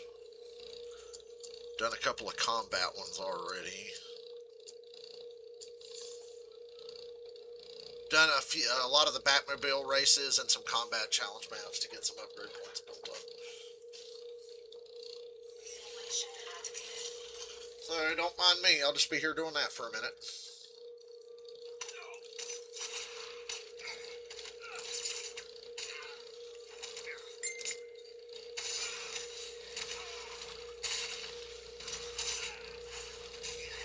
Ah, shit, motherfucker.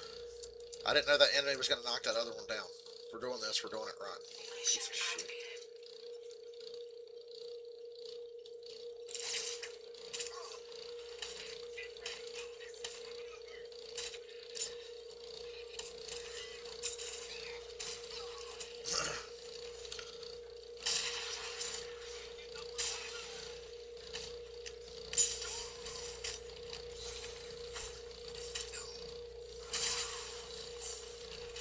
Perfect combo.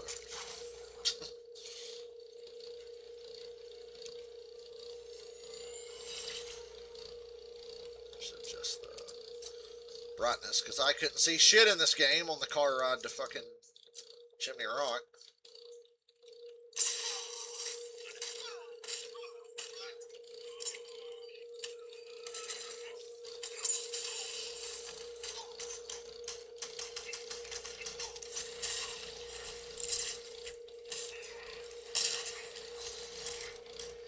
Just hear in the background.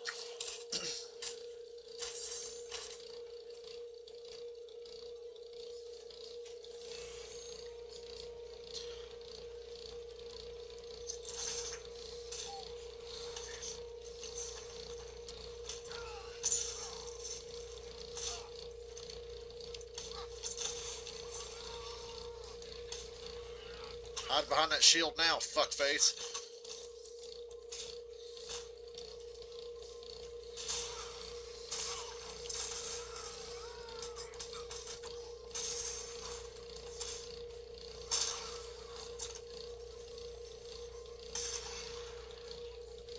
Batman ASMR.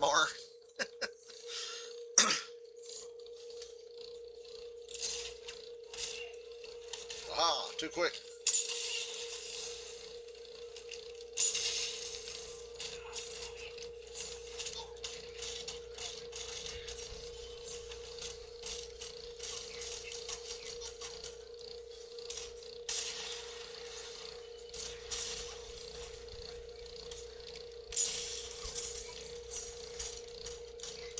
Get that combo built up, boy.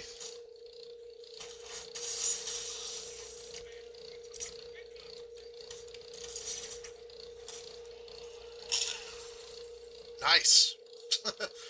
Another upgrade point for the next time we play. I gotta say, I love the size of the screen on a Switch 2. Like, it's crazy. As you get old, you need to be able to see things. I swear to God, I wish NASCAR 25 was on Switch 2. It's killing me that it's not. Do a Robin challenge map. Why not? Upgrade points for me, and passes the time during this boring halftime bit for this weird-ass game we're watching. I can't figure out if this game's boring or not. It's just weird.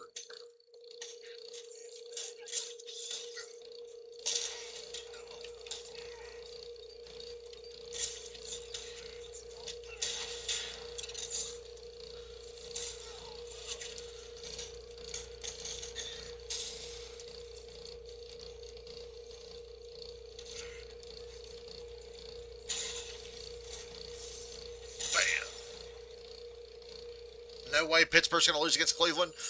Bro, remember what team you're talking about here. We talking about the Pittsburgh Steelers, man. We don't know what the fuck the Steelers are going to do.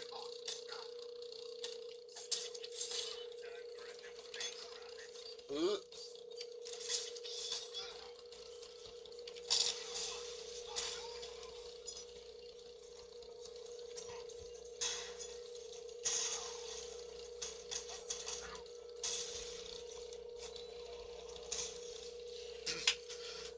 I gotta say, Arkham Knight on handheld on Switch 2 looks a lot better than it does on television, on the docked version. But that makes sense.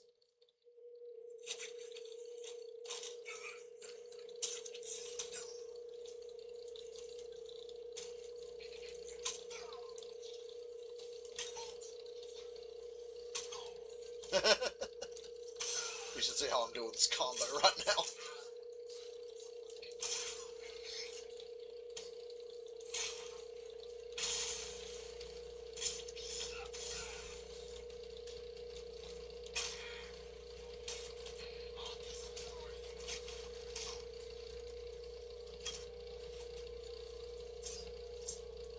Oh yeah, Robin has the blade dodge takedown already. Nice!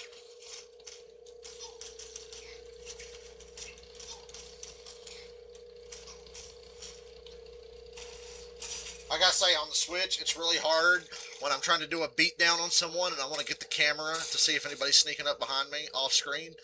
It's really hard to continue the beatdown and move the camera around. Little minor problem.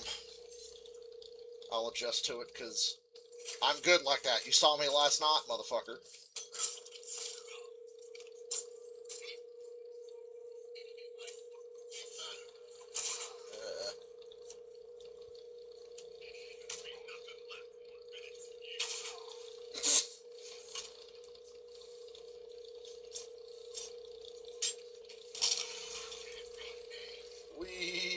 Yeah. Don't stop me now. Because I'm having a good... Motherfucker, you did that shit on purpose. It had the shield enemy stand next to the brutes, so when I tried to target the shield enemy, it would target the brute and give the other brute a free shot at me. No surprise.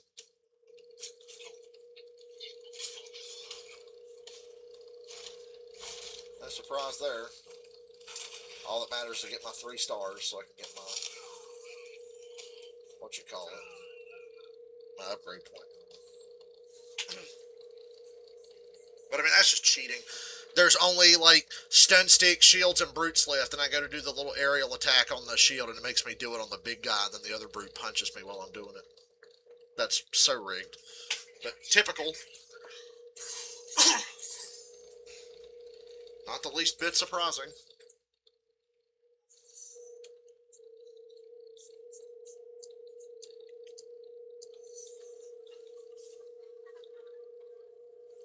Not at all surprising.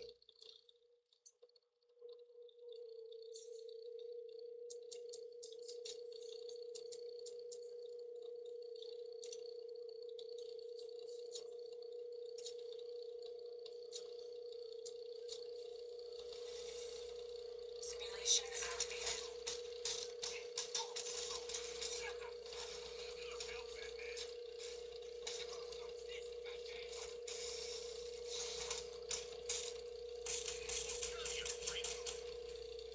Damn it. Having a hard time seeing. I gotta finish this challenge map. The second half is starting. And then Batman, you know what? Fuck it. He broke my combo, so I'm not even gonna bother now. Back to the game. Goodness, Kurt, what are your impressions of the first half? Well, you mentioned the Texans were really dominating this football game. Then about midway through the second quarter, the Chargers defense stepped up, a couple turnovers. Back to the foosball. Big long play, but it was missed opportunities at the end of the half by the Chargers. Interception in tight in the red zone, and then the missed kick. No penalties, and they're down by 11 points. They are the anti-Falcons. Reception in the first half, switched The anti-Falcons. that led to the only points in the first half for the Chargers. And a chance for Cameron Dicker to make it a one-score game. Until you mentioned, Kurt, that it could be a one-score game, and then he missed the first time in his career. Less than 45 Put that on me. I just did. No, put that on me. So here is Justin Herbert again. We all know what happened in the wild card game. And the numbers are pretty good compared, obviously to certainly Yeah, Herbert's playing a little better than the playoff game last year, but they ain't got jack shit to show for it. Here we go, another opportunity from the 35. You do have to remember half the yards came from that one long play that King Johnson ran. So the Chargers need points. They need it now. Need points and I need it now. Second half. Uh, Slides down. positive play, gain of 7. Okay, thank you so much. Well, actually, for a man who spoke to us so long in our meetings earlier this week, he had very few words about the second half. He simply said we just have to keep playing. He wants to play Chargers style of football. He believes they can rectify the score shortly, guys. Thanks very much, Megan. Did speak with Jim moments ago. 3-point first half. Drive starter to start the second half by Herbert. Gain of 7. Hampton. All right, third down, 3rd and 5. Flying in. From 2nd and 3 to 3rd and 5. That is a loss of 2 to bring up third down. They had The Chargers offense just ain't got the juice. They don't have the juice. He's in the backfield. No chance for Hampton right there, but they are so fast across the board. Even the big guys up front. Drop your head just a little bit, they're going to make you miss. They're going to create negative plays. third down. You ain't got the juice. Down 14-3. And under pressure again.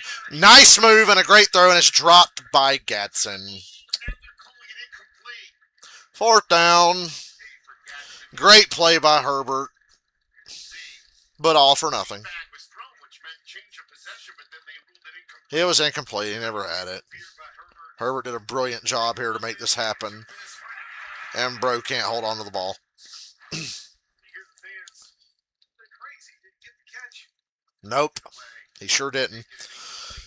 Pass as Herbert looked like he could have run for it. Instead, he tried to flip it. Can't catch a pass. Can't kick a field goal.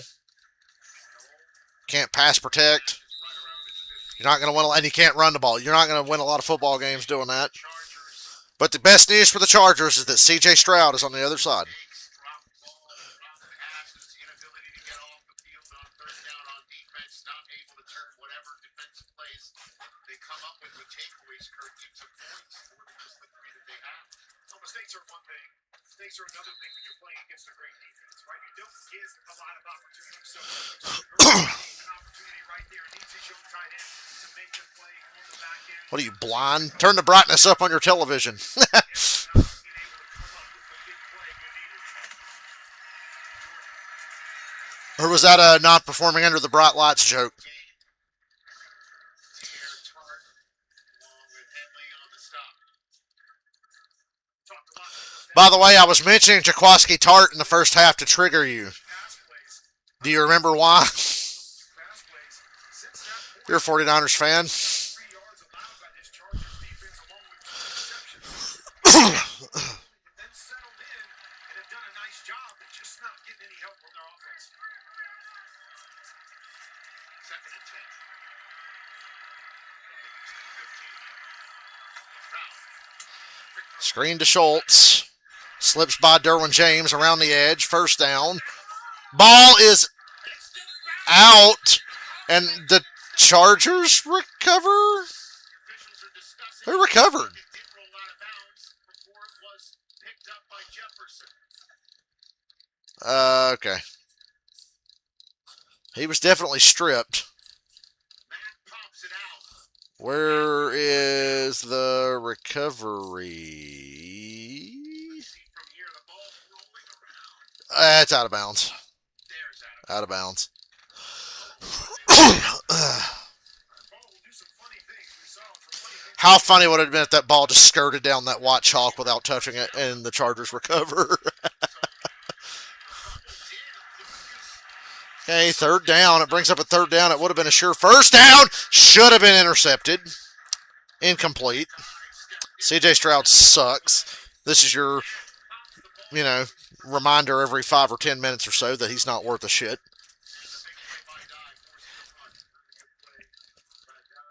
Bad quarterback play for Houston's keeping the Chargers in this.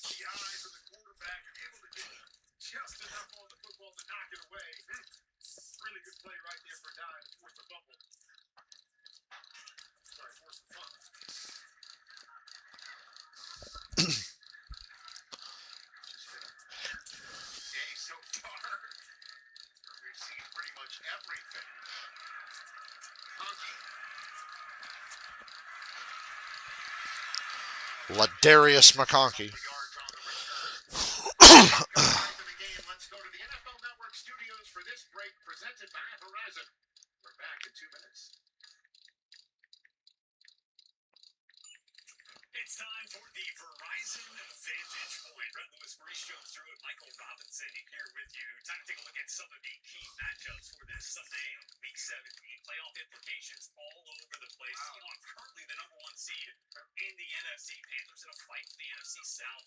Colts could be eliminated by the end of this game we're watching. Eagles and Bills. Eagles are already NFC East champions. Bills could still get there. Which one of these matchups are you most As much as I want to talk about my Jaguars, I'm going to say this is the first match. It was the Seattle Seahawks going to Carolina to play the Panthers. To me, this is the biggest game of the afternoon. The reason being is this. You have the Seattle Seahawks and Sam Darnold's playing really well, great defense, but you're going to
If Green Bay loses against Baltimore, Chicago wins the North.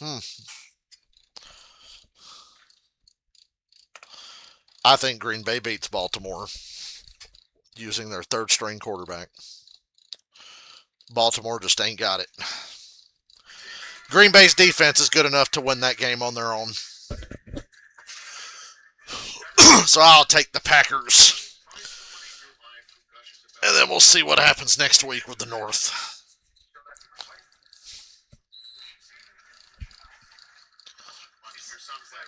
Your 14-3 in the slow-moving slog of a game, but somehow still entertaining.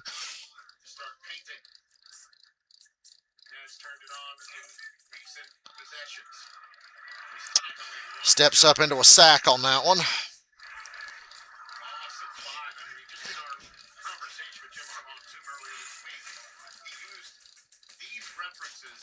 The fuck is this?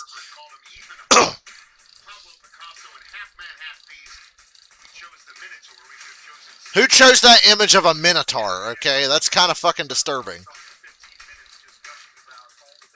Who came up with that? Somebody on the NFL Network crew, a furry or something? Because that was weird.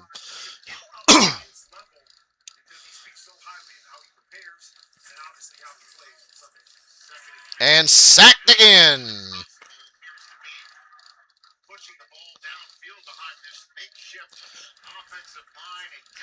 Every bit of this shit show of an offensive line is shining through today.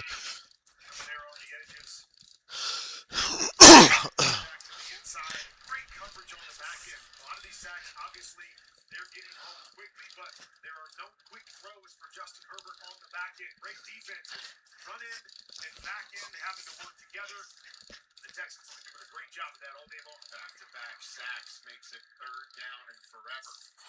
Who cares? Screen to Hampton.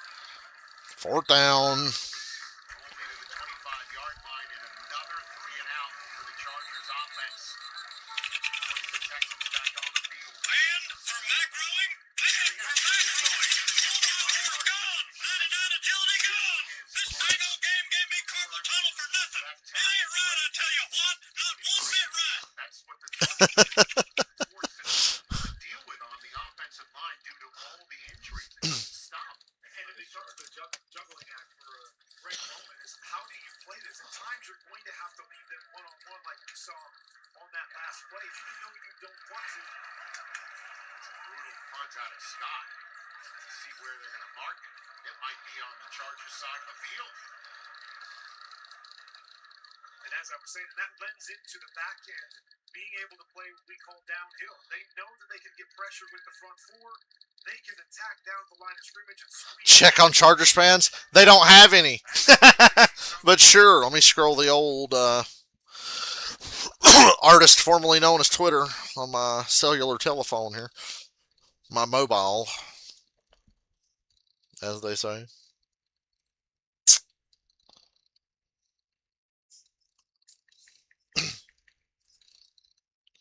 I hate typing on an iPhone. Sucks. Really annoying.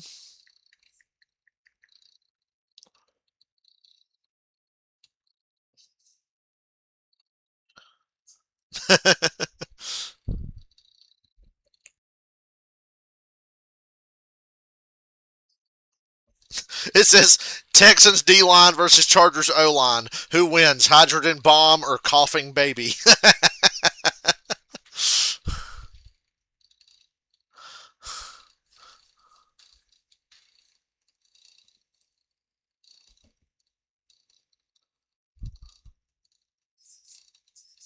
It's mostly just Broncos fans making fun of the Chargers. Some Chargers fans are bitching about Greg Roman's play calling. One guy's wearing a shirt in the Chargers logo that says, "Sorry, I was too busy being retarded."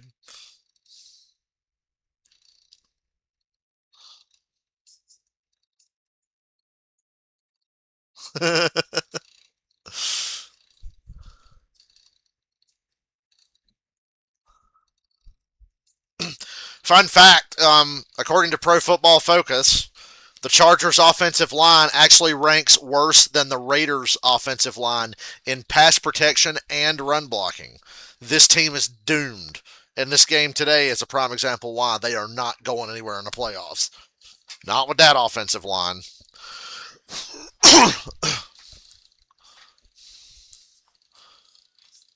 And the Chargers just historically suck in big games. This is just a fact of life. So yeah, their offensive line actually sucks worse than the Raiders. That should fucking tell you something.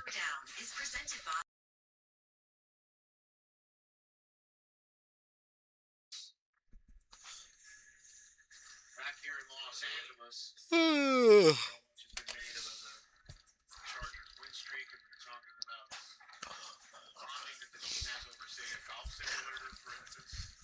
The Chargers would love to take a mulligan right now on this game so far. Rich Eisen talking like somebody died.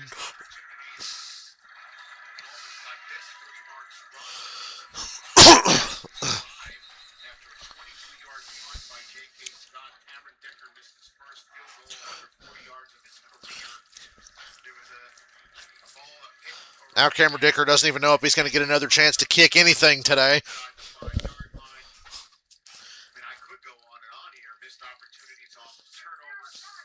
Texans have 5 sacks to none for the Chargers. Texans have 2 big scores in the game, making it 14-3 with Stroud rolling to his right, finding an open Wide open, Nico Collins. Shugs off a tackle. defender. And Elijah Here comes the dagger. as he takes it down.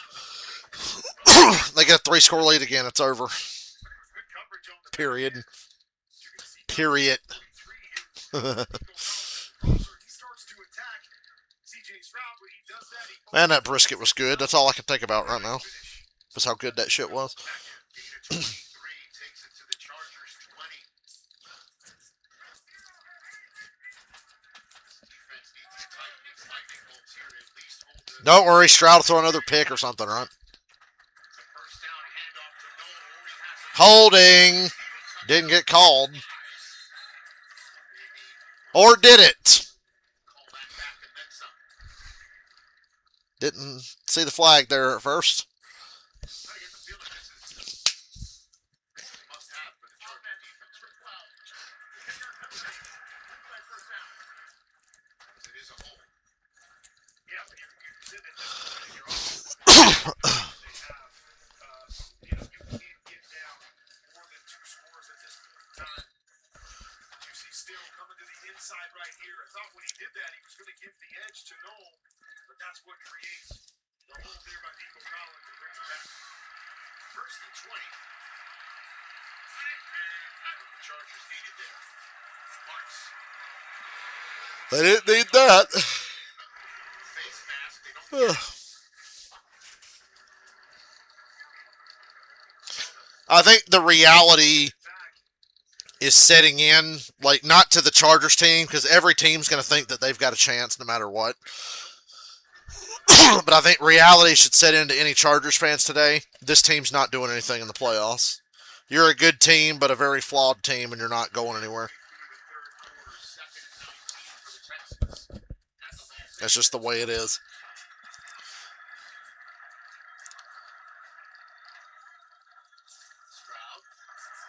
Screen, and good God, Houston's trying to work their way out of field goal range here with a hold, a negative run, and then a pass that goes for negative yards. Penalty on the other side on the first comes up and makes a nice play here, continues to push the Texans back here. See if they can make another big play here on 3rd down. Kind of have to. It's a long field goal by Fairbairn. They were 3-0, including 3-0 in the division at one point. A 2-score game. Now they're 5-0 in the division, but it doesn't matter. Hutchinson takes it inside the 25 down to the 23, and out comes Fairbairn. Third long Charger just going to play kind of a picket fence, sit back there by the sticks, give them anything underneath. TJ Stroud, smart move. Just take the easy completion, set up a closer field goal attempt. Trying to get out of here with 3.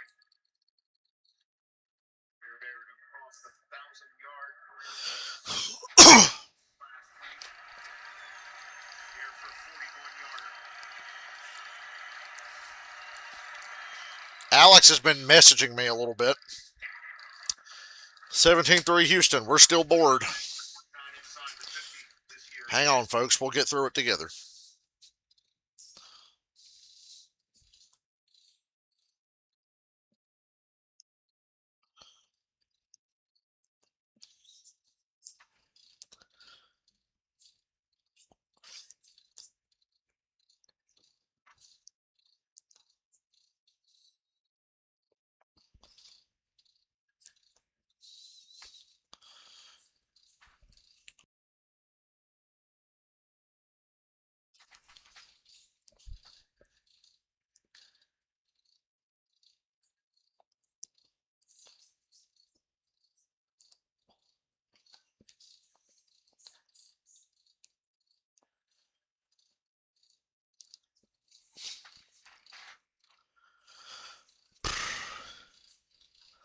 WB Games UK and Ireland just posted Batman Arkham Knight ASMR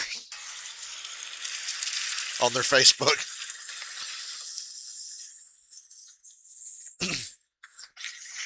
Gotham needs me.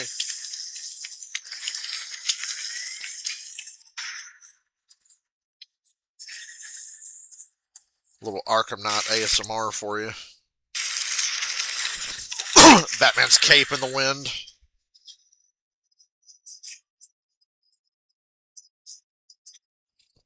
Game is so good. No wonder I've played it a million times. And we're doing it again.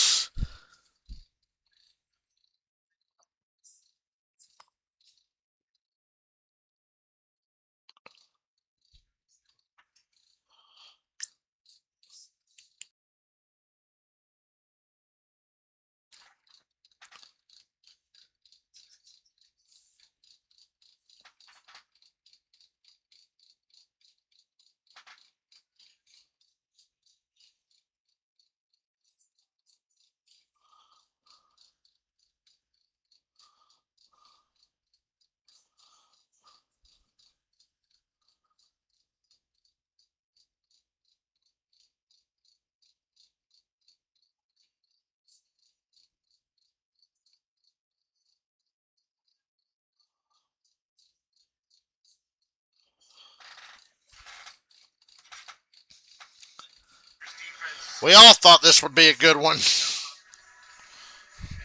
But Houston got them early fluke touchdowns, and that was it. Texans just 3 points. It's a 2-score game as the fans are singing "I Want It That Way." Tell me why ain't nothing but a heartache. Tell me why ain't nothing but a mistake. Tell me why I never wanna hear you say I want it that way. You are. You are. That's the best part of the song. You are. Good God, that music actually used to get played on the radio.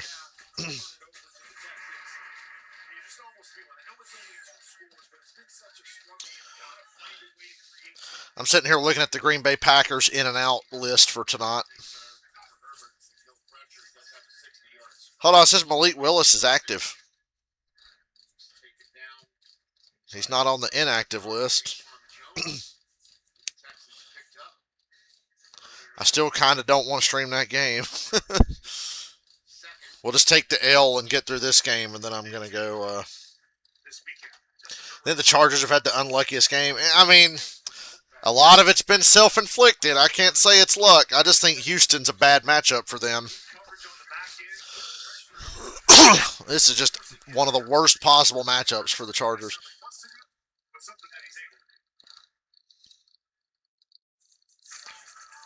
And I think Houston was offsides. And Herbert doesn't even get to throw up a freebie.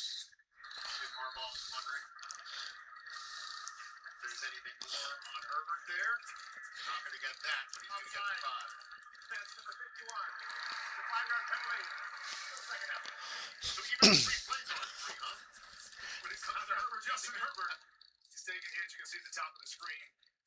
Will Anderson just jumps a touch early. He's trying to guess off a little head bomb there by the center. It's there early, but as you said, still another hit taken by Justin Herbert. But he'll take that 5 yards, second and short, trying to dial up a shot down the play or down the field. Haven't got many of them. Got the one to Johnson, but they're going to need one here in the second half. And that one, Hampton. 21 yards rushing prior to that attempt. Another third down. So the running's been difficult against Matt Burke's defense. Obviously, A lot of drop passes there. challenging for the Chargers. I don't think Greg Roman's exactly called a good game either. We'll throw him under the bus too. Third quarter, need to get things rolling. It's third down. Just get the 3 yards and move the damn sticks. Where's Keenan Allen? There he is in the slot on the left side. His contribution to this game was 1 drop. Herbert wants to go to him. And there it is. Keenan Allen down to the Texans 40. About fucking time.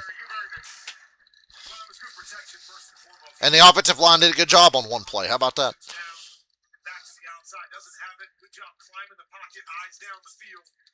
Just last toe to toe, right there with the throw. His main third down guy. Loves having back in Keenan Allen.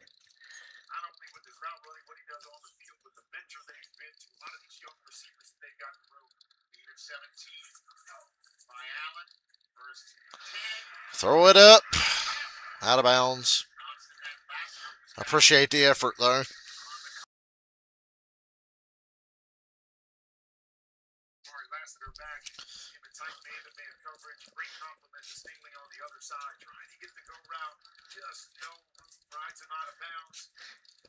An opportunity with McConkey coming across the middle of the field. It would have been a big play, too, but gotta love the one-on-one situations. Johnson been a big playmaker in those situations all year long. Second and 10. And fumbled snap. Fumbled handoff anyway. And third down. Another mistake by the Chargers leads to a third and long. And I'm going to kick back and watch Packers-Ravens and eat some pizza after I'm done with this stream. If I'm doing 3 games tomorrow, which it looks like I'm gonna. A little too much. But it has been. It's been mistake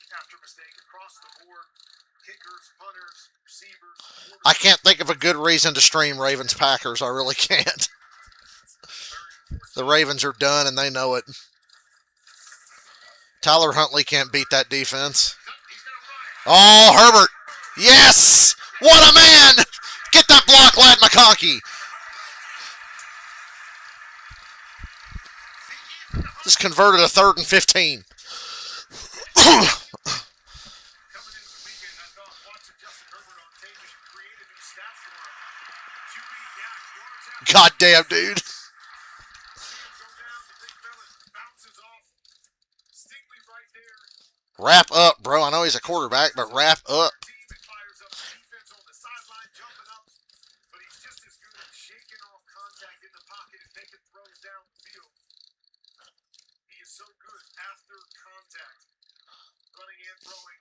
And it's been a big part of what they've needed from him all year long. Shift 28, and there's a timeout on the field as none other than Stingley Jr. is And down Derek Stingley's hurt. the reigning AFC Defensive Player of the Week has taken a knee. In honor of Colin Kaepernick, he has taken a knee. Massive run on 3rd and forever. Justin Herbert. Derrick Henry, 200 yards, 4 touchdowns, no touches after the 3rd quarter. Some other quarterbacks in this league. And then John Harbaugh's going to say, I don't know why. Being denied. I'm only the head coach, bro. Did you hear that he was half man, half beast? You think we must not have heard that when we were talking? I think the Packers beat the Ravens handedly tonight. Look out below. Stingley threw his own shoulder out. Bouncing off of Stingley. If the Texans blow this lead, I'm not going to be that surprised. Because to maintain a lead, you need to be good on offense. Houston is not good on offense. They had 2 fluke plays to start the game, and that's it.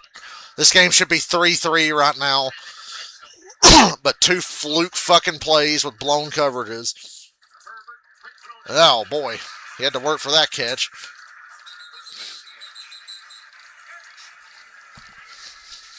Decent pickup on 1st down. As the clock rolls under 2 minutes to go in this 3rd quarter. Great catch here. The Chargers are terrible on the offensive line, but they're still a well-coached team. They're going to go down fighting.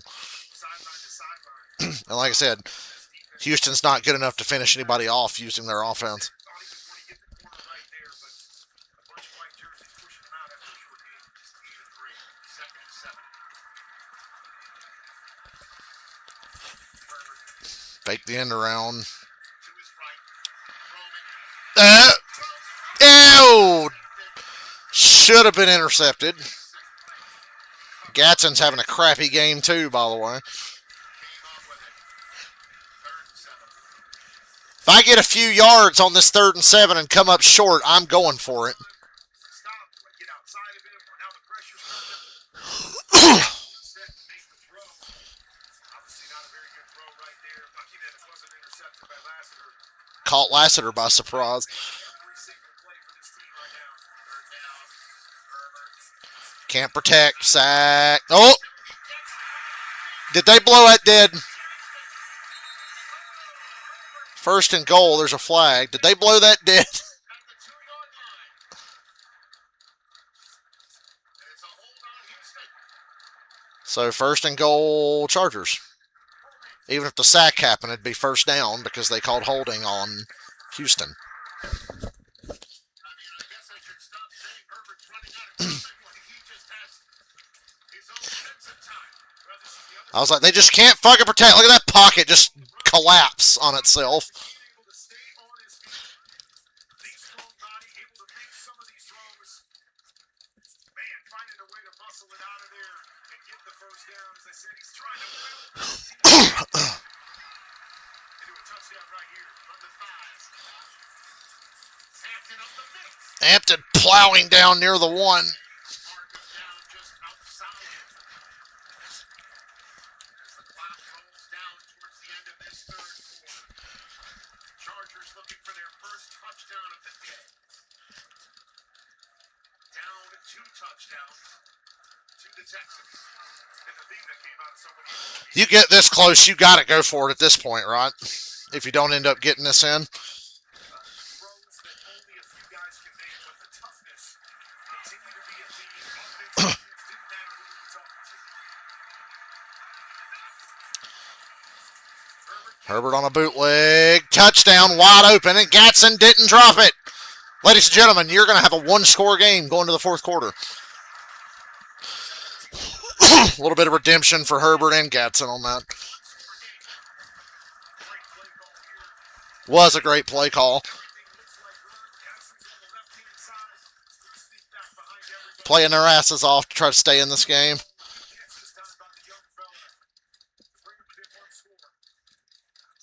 Go Chargers, go.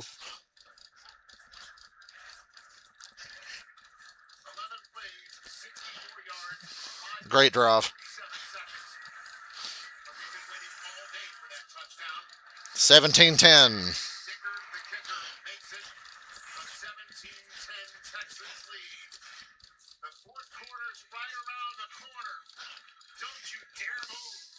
Oh.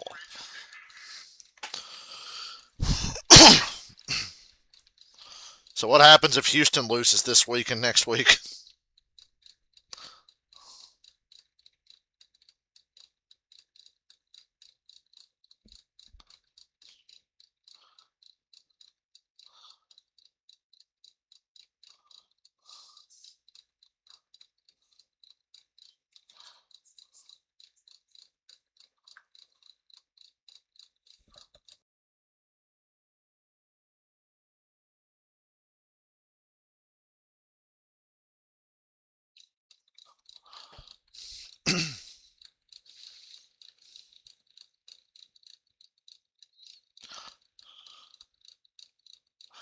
Yeah, Buffalo, it looks like they're not going to win the East. So, yeah, last home game for Buffalo in the old Ralph Wilson Stadium. I know it's New Era Stadium or whatever it's called now, but us boomers know it as Ralph Wilson Stadium.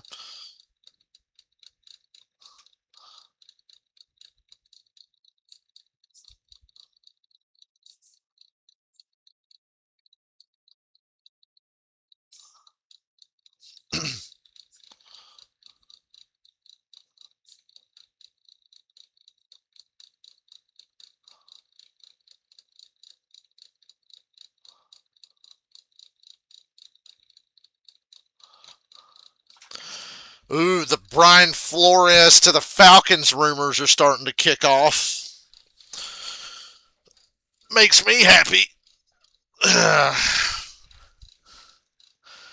Flores got fired in Miami because he was winning games when the front office wanted to tank for Tua, and then they got Tua, and he didn't like Tua and said that he sucks and told the front office, so they fired his ass. So, I wouldn't mind giving Brian Flores a shot.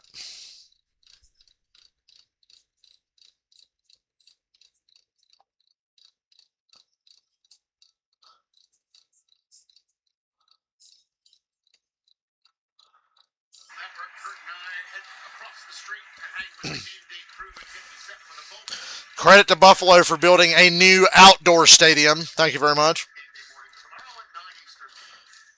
Denver is going to have an open air stadium, but it's going to have a roof over it. It's going to be like SoFi, except it's all the way around the top. It's open, not just one end that's open, but there's a roof over it.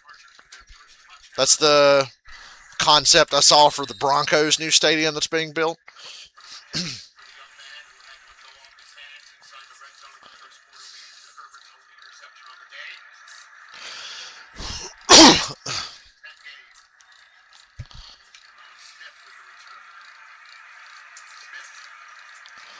Can C.J. Stroud get through this fourth quarter without completely pissing down his leg? I have my doubts.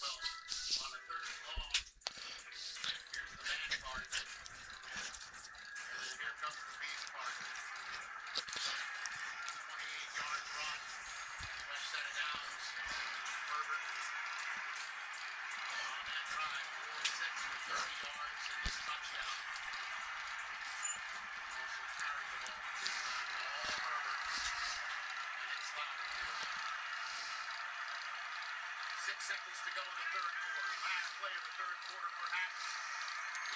By Jordan. 17-10 with a quarter left, folks. Hang in there. Texans trying to make the playoffs. Chargers trying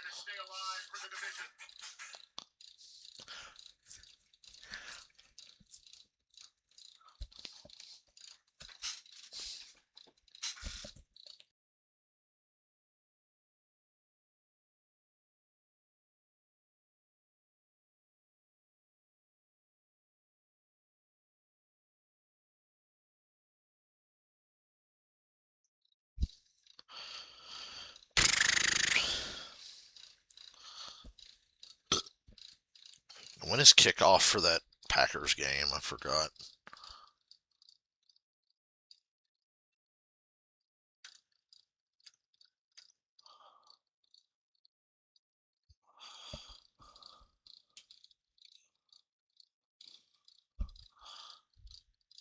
They're really just starting it at 8. Not 8:15, not 8:20.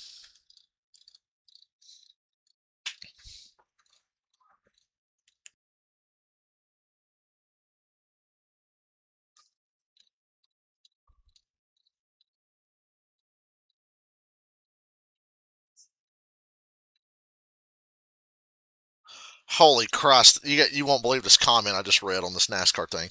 NASCAR put out a new Daytona 500 commercial today. And one of the first comments is from this guy named Christopher Herbert, and he's an old boomer with a beard. And he says, clearly a race-based assessment and catering to the Michael Jordans of this world. This is NASCAR, and no, the N no longer stands for national. And this man is being dead serious. He said they're catering to the Michael Jordans of the world. And somebody said, oh my God, bro, there's one black guy in this whole commercial. It's just like dudes in a bar watching the Daytona 500 having a conversation, and there's one black guy amongst them, so the guy's saying the commercial is woke. Yeah, Dylan did the same thing I did. He fucking got the games mixed up. I was like, wait, is it not time for Ravens Packers?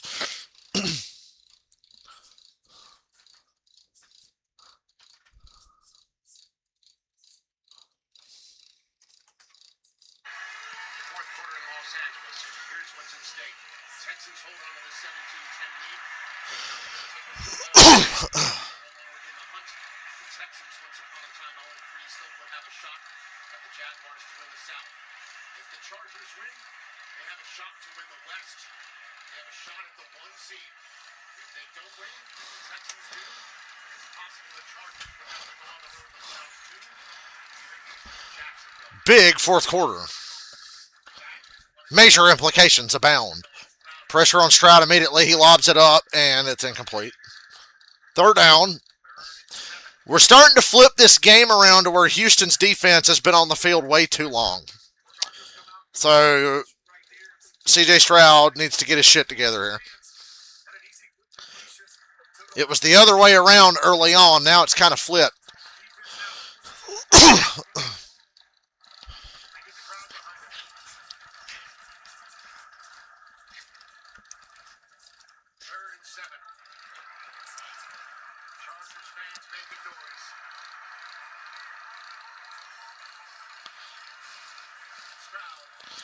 Little blitz. Oh!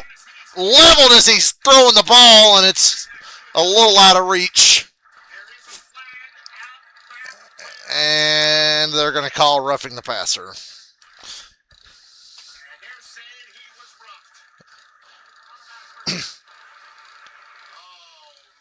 Really, though? I know he got hit. It was a blitz from the second level. Body weight. They're going to say body weight. The Aaron Rodgers collarbone protection rule.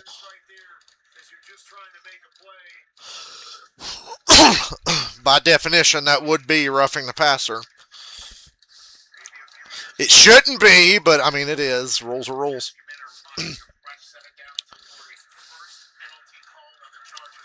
First penalty on the Chargers all day, and it's right after they finally made it a one-score game again.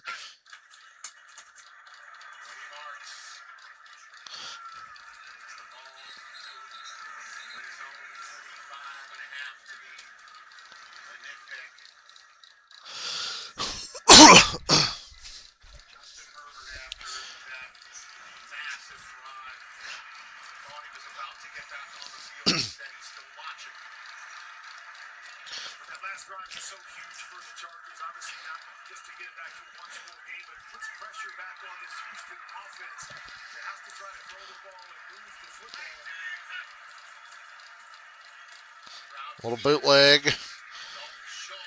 Good tackle there. Third down again.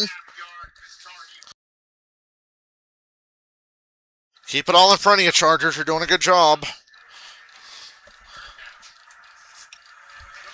gave up the 2 big pass plays in that close quarter, but outside of that, the turnover about midfield that gave up the other 3 points, they have really tightened the screws down and have played really, really big. See if they can do it one more time and get it back to their offense. 3rd and 7.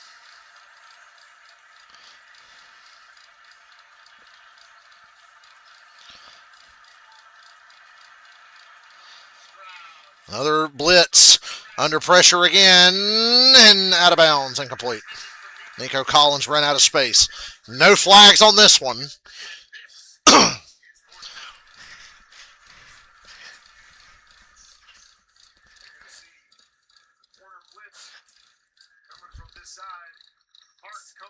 Texans are having a Steelers top game, yeah. Got them big plays early, or in Pittsburgh's case against Detroit, them 2 big runs in the second half for touchdowns, and other than that, didn't do a whole lot. Ooh.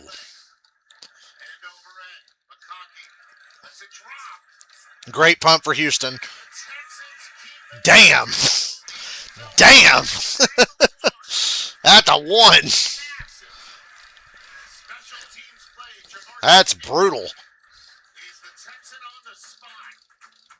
So if the Chargers are going to tie this game, they're going to have to go the distance.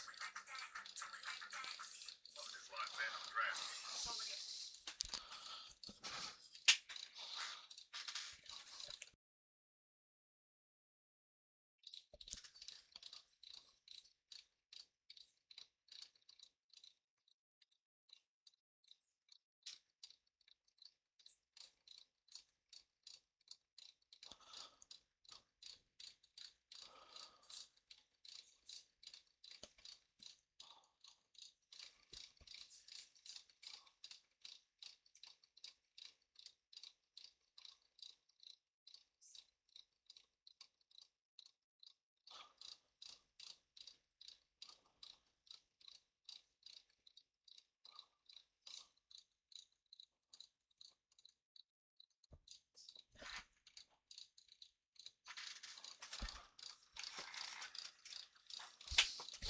Yeah, I think they need to run the ball to get off the goal line, because I'm really worried about their... What's worse, their run protection, their run blocking, or their pass protection? I can't figure it out.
Hey guys, you're only 50 days away from the Daytona 500. You can fight it, you can ignore it, you can wish it would never come back again, but you can never escape NASCAR season. It's coming. They were generous and put the ball at the 2 here for the Chargers. Quick throw, get off this damn goal line.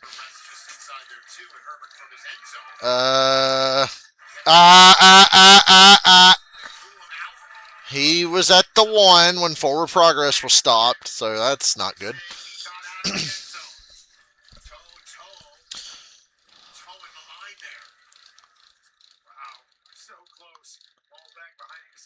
Well,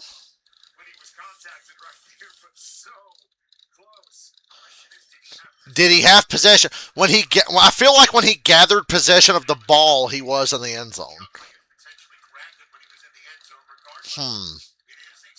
No challenge, no nothing here.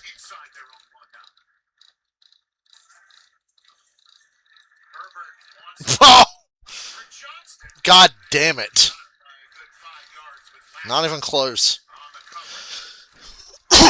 A big third This is down bad. because you could give terrific field position to the Texans in a one-score game if they don't get a first here. And it puts you in a dicey situation as well. We know about the pressure all day long to hold the football and throw it past the sticks. How long is that going to take? Let's see what Greg Roman dials up here. The other side of it is that your defense has been playing really, really well. Risk versus reward right here in terms of what they do throwing the football. Herbert by himself standing on the R of Chargers. Run, run, run, run, run. Ooh, a little backwards pass action for a first. That was nice. Flag is down. Was that a forward pass? I feel like it was a lateral, but maybe I'm wrong. Was he past the line of scrimmage? Chargers might have to challenge this one way or another. There's no foul on the play for a legal forward pass. And the quarterback's line is still behind the line of scrimmage. It'll be first down. I won't say he was behind the line of scrimmage. He was on and over it, but They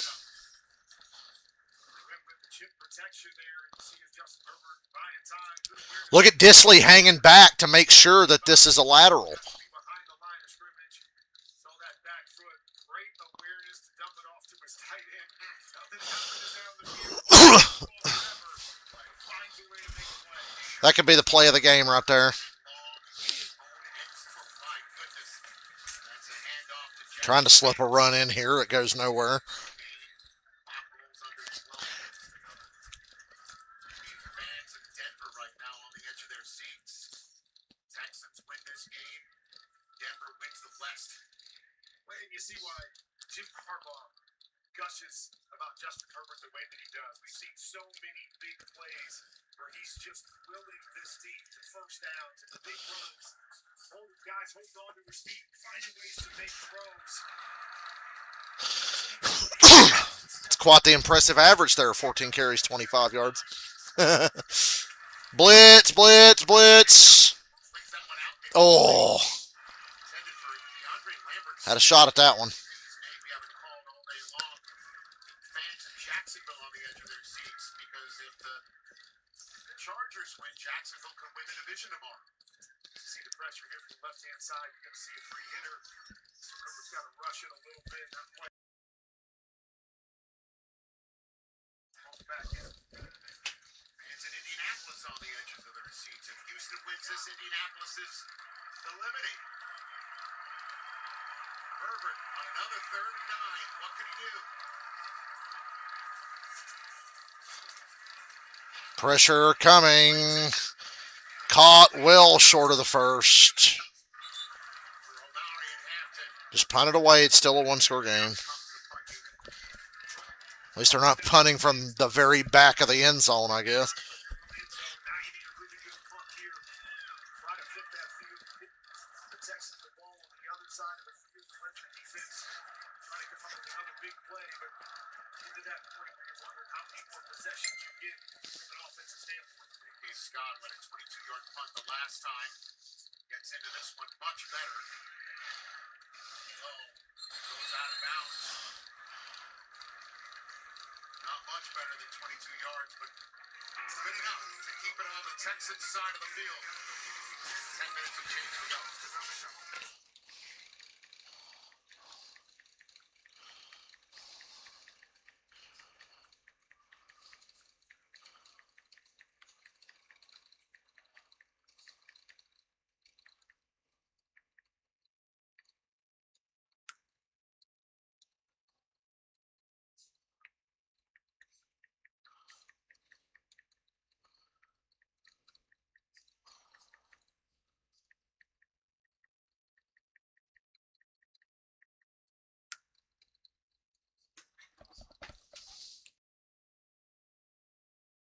Stroud's going to do something stupid. Well, fucking A, we're counting on it, for God's sake. Boy, wouldn't it be something if this game goes to overtime? What a terrifying thought that is.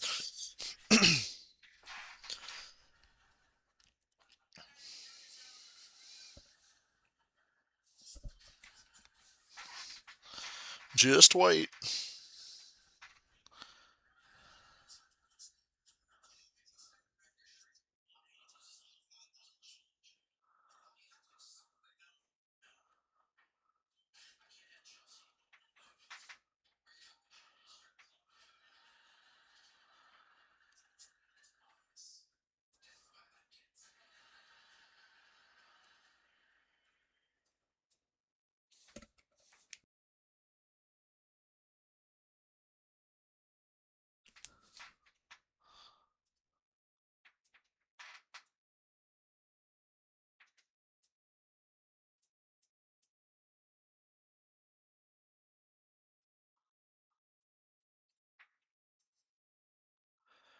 You know, I'm in this NASCAR 25 group again, and people share their paint schemes they've made. There's some really cool original paint scheme ideas.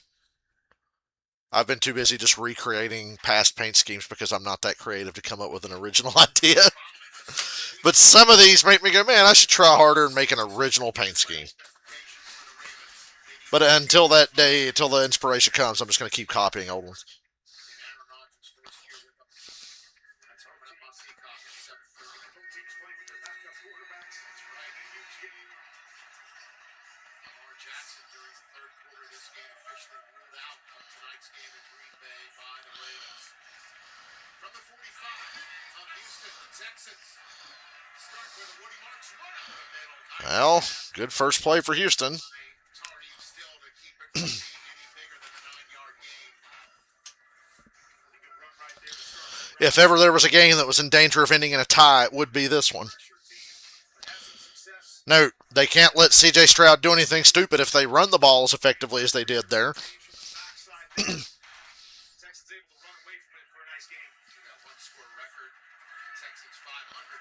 They started 0-5. They're 5-0 in their last 5 one-score games. Woody Marks on second and short takes another something. The chains. Should also mention If you're Houston, just run the ball as much as you can. there's 4 teams in the playoffs, and then the Tampa Bay Buccaneers by 1 possession apiece. So they feel like they've played really good football all year long, even during that 0-3 stretch to start the season. I asked Coach Ryans why they struggled out of the blocks, and he was like, "Hey, I didn't think we were struggling. We just didn't make the key plays to win games. Those things that they've been doing down the stretch." In case you're wondering, the longest field goal of the season for Davey Fairbairn is 57 yards. Now they're on the Chargers 43. Marks, nice move. Where did this run game come from? First down. And they needed every yard they could get to set up Fairbairn gain of 7. A really nice run here. You're going to see the pressure up the middle. Able to jump cut to his left, find the hole. Make a nice run here. Set them up in nice manageable situations where they don't have to drop back and throw the football.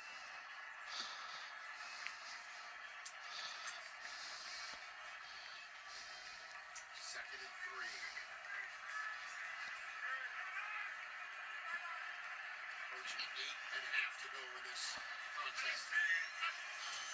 Flag flies. Marks stopped at the 35. Let's see who the flag is on. Offside on the Chargers? Damn. Outside defense, number 91. Line up the neutral zone. The 5-yard penalty was resulted in the first down.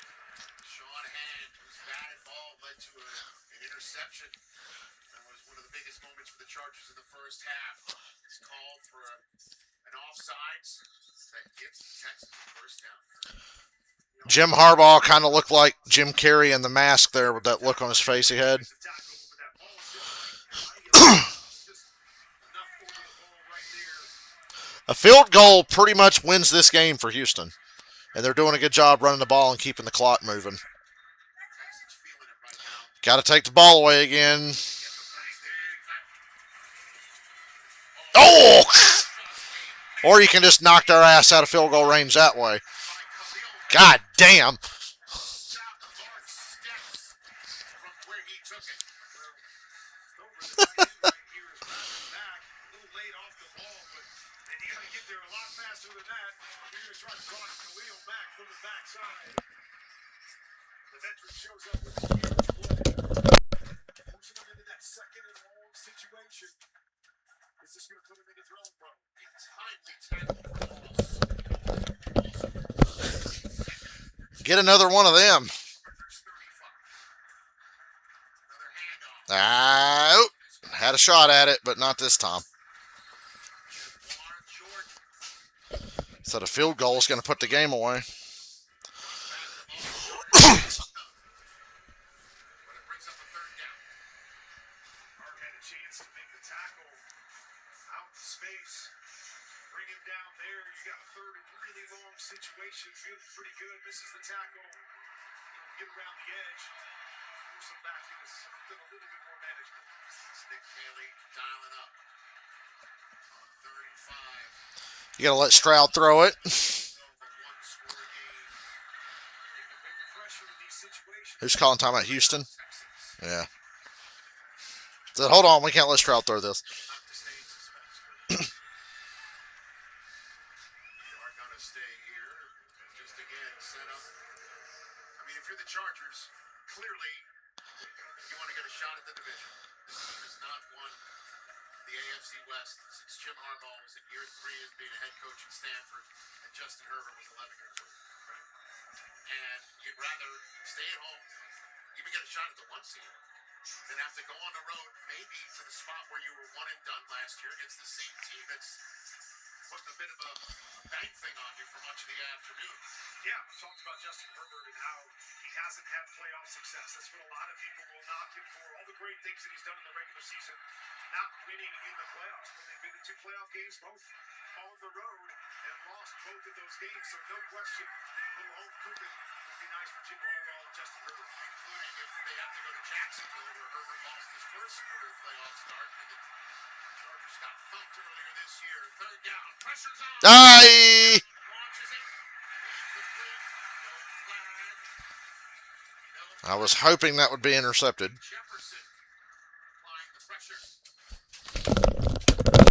it once again, not having a pressure plan, trying to hold the football. You're going to see Tony Jefferson right here, just coming scot-free in that C gap. C.J. Stroud trying to hold the football, but when your answer is a 30-yard throw down the field, that's really tough for a quarterback. Got to let it go too soon. Not able to make the completion. It's defense stepping up once again. Miss this kick. Miss this kick. 44-yarder for Bear Bear. He made it. Blitzes. That's going to be tough to overcome. A 10-point lead at this point. 39 to go. 20 to 10, Houston.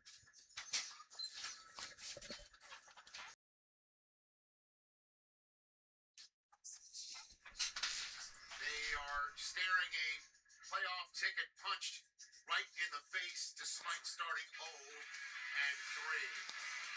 9 players from both of these franchises chosen for the 2026 Pro Bowl games. You can see them on the screen. New this year, each Pro Bowler will wear a Pro Bowl trophy decal on his helmet through the end of the season to celebrate this career achievement. To see the full rosters and learn more about this year's Pro Bowlers, please go to ProBowl.com. Herbert's got that Pro Bowl sticker on his helmet as he was named to his 2nd Pro Bowl, first since 2001, when he had a 5,000-yard season for the Chargers. It feels like he's going to have to throw for 5,000 more in the rest of this game, the way that it's been going for him all. Quick score, quick stop. What are the odds that any of that happens? 3 timeouts remaining.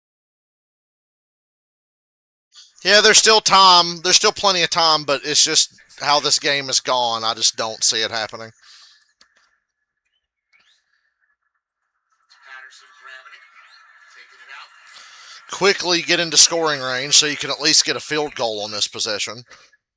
And then try to play defense after that. Get him head on. Herbert needs to go Super Saiyan on this one. Because it's pretty much all on him. You never know what's going to happen from here on out. Keenan Allen just 1 grab. Not a single target for Lag in this game. Only has a team high 32 rounds. Lad McConkey out here doing cardio. Justin Herbert. His own 25 down 10. Cardio. Has time. And he's got it over the back. Oh, there he is. To the Why is his helmet bigger than the rest of his body? of 31. A great play call right here. We're going to put the post over the top with Keenan Allen, and then it's just going to be an out and up. It's like you draw it in your front yard when you're playing after Christmas. You let Keenan Allen Really well designed play, too. Credit to Greg Roman. Jump play. Herbert steps up. Yeah. And Hunter got arms on him, but not after he gained a couple of yards. Need to score before the 2-minute warning for sure. Such a huge, big play, right? You're at the point in the game where you feel like we're probably only going to get 2 more possessions, maybe 3. We got to score on both possessions, able to flip the field. 1 more first down, puts you in field goal range to get one of those scores. Big play right there for Bucky. Houston's got 12 men on the field. Houston had 12 men on the field, and the ref just stopped it and let him get the guy off. They had 12.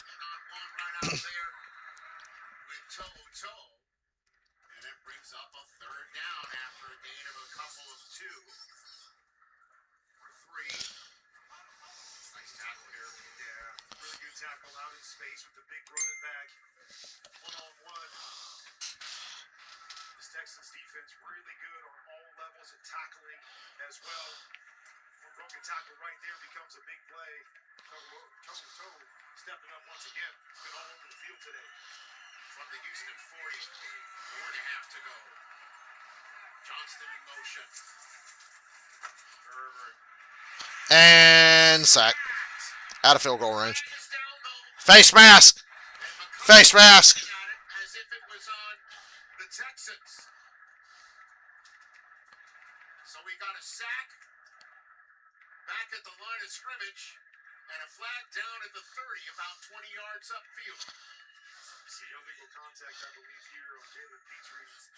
Monkey was trying to break to the outside. Illegal contact. Ah, Defense. the old 5-yard penalty on 3rd and forever. For the automatic first down.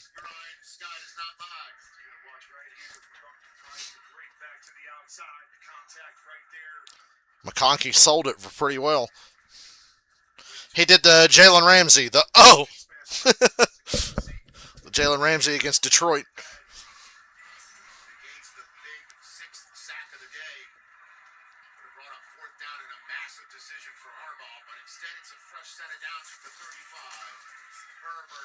Oh, man. First and goal. Get on the ball, get on the ball, get on the ball. The Chargers are set up on the Houston 10-yard line. Free safety stakes back to the right-hand side. You see some take the seam. Really good throw right between the 8 and the 6. The young man coming up with another big play. Herbert going fast to the end zone. 50-50 ball. Stingley one-on-one with Keenan Allen.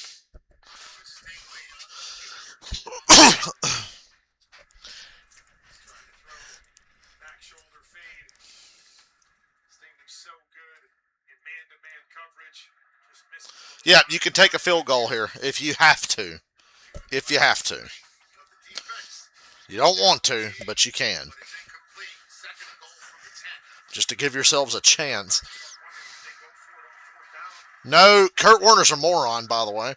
Do they go for it on 4th down? No, you can still kick it here. You'd rather not, but you still pretty much have to. Ah!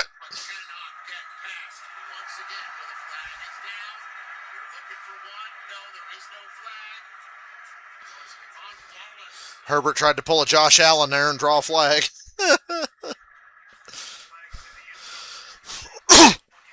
Wait a minute, what? There's a flag in the end zone? There is a flag. Rich Eisen sucks at this, by the way.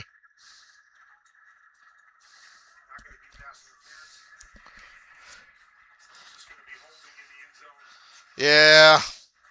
Couple of instances of holding there, to be honest with you. That sets up the Chargers first down from the 5-yard line. Get it in. There was like 2 or 3 instances of fucking holding on that play by the defense. 7 obviously far better. Yeah. Herbert. Oh. McConkey? Did he fall down? Just a little bit late getting there with his eyes. What do you mean by that? Well, you're going to see him come open as you watch him coming open from the right-hand side. You're going to see the window open up right there. And he was just a little late being able to get there and feeling like he could make that throw, so he has to leave it back behind. McConkey maybe thinking Ladd was going to sit down and not run into the middle of the field. Missed opportunity right there for the Chargers. Second and goal from the Houston 5. They're going to hand it off to Hampton. Touchdown, Amari and Hampton. They slipped that one in on him. All right. Hits the end zone. Not over yet, folks.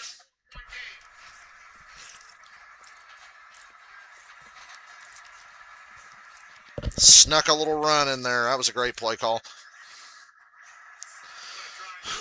Makes sense to try to put a run in there somewhere.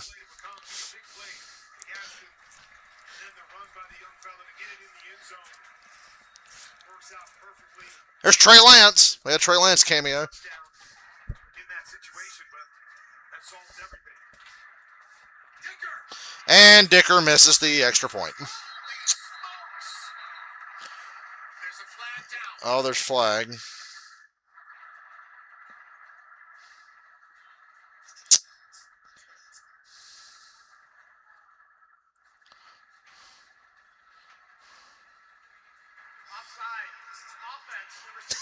How do you line up offsides on an extra point, bro?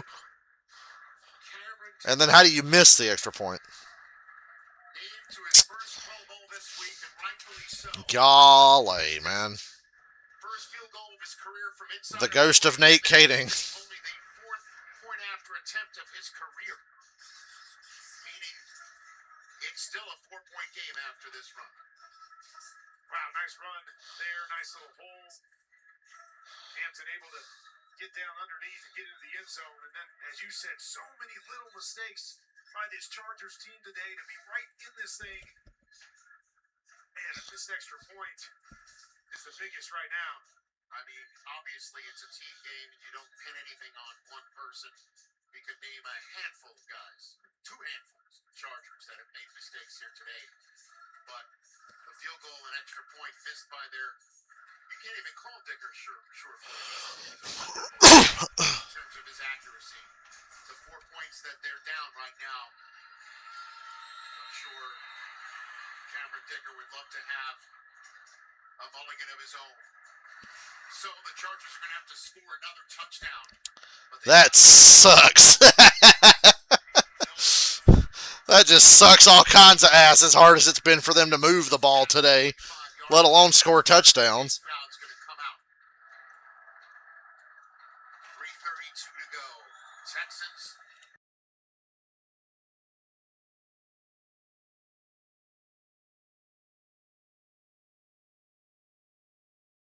Against the Jacksonville Jaguars, who visit the Colts tomorrow. We've talked throughout the broadcast about how having that great defense on the other side can change the approach that you have offensively.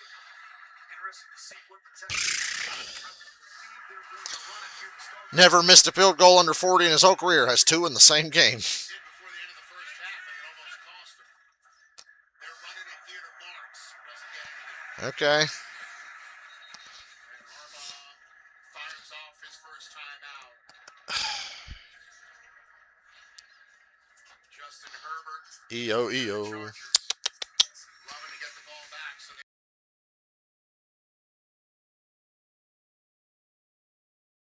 red zone interception. Aforementioned missed field goal from Dicker. Moments ago, trying to make it a 3-point game.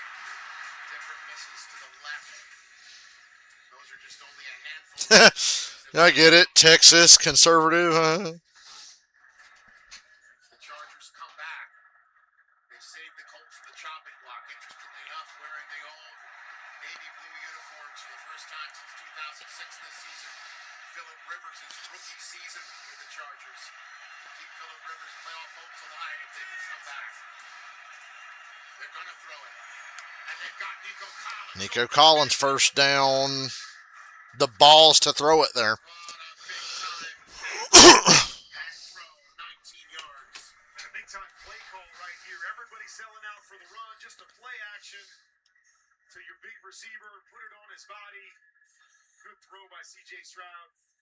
Good route by Nico Collins, but a great play call by Nick Haley in a run situation. Gets everybody to pull up. And the clock rolls under 3 minutes. Chargers down at 2 timeouts in the 2-minute warning as their backstop to try and get it back from their own 45.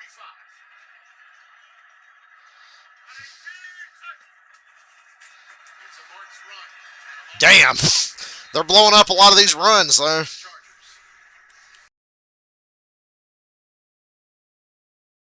the football to keep it going, but now you're in a situation. Chargers take their second timeout here. They've got the 2-minute warning. You can run this thing and run it all the way down to the 2-minute warning and put it on your defense if you want. Or you say, hey, we're going to trust our young man at the quarterback position again to throw it if they get into that third down situation. But have to guess after what we saw at the end of the first half with the interception, probably going to run it 2 times, take it down to the 2-minute warning, but we'll see. We will. From their own 43. Second.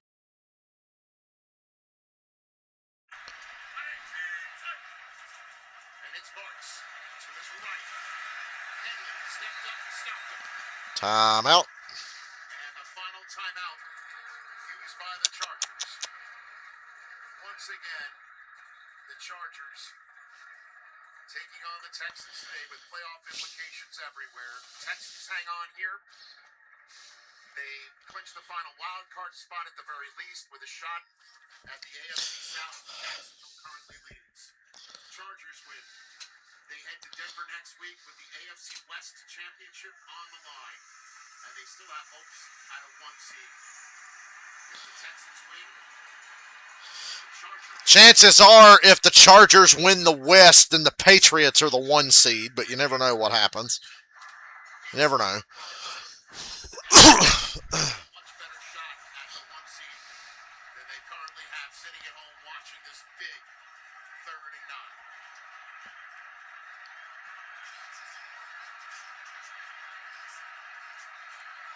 Stroud is going.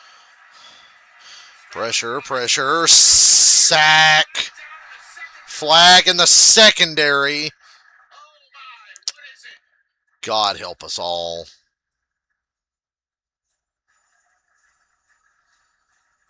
Illegal contact. Well, that's the game. That's the game. I'm sorry. For illegal contact. Hudson's in here, and he just kind of stops his feet. And there's the contact. A lot of DBs might be saying, hey, that was the offense that initiated and made the push. The season on the line here. I mean, that is a call Wow. that could have stayed in the pocket. It just looks Go like a either football way, play, doesn't it? Yeah, I don't really. And that I disagree. gets a fresh set of downs to D'Amico Ryans' Texans from the LA 49. I disagree with that call wholeheartedly. Marks right up the middle. And that's a gain of 8. Not right. Just a 2-minute warning.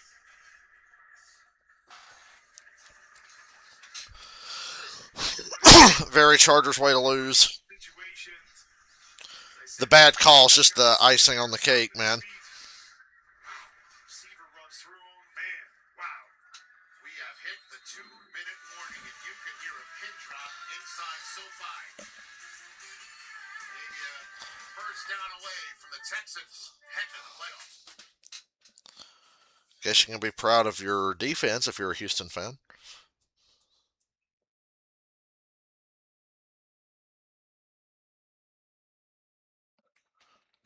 Yo, what are we doing?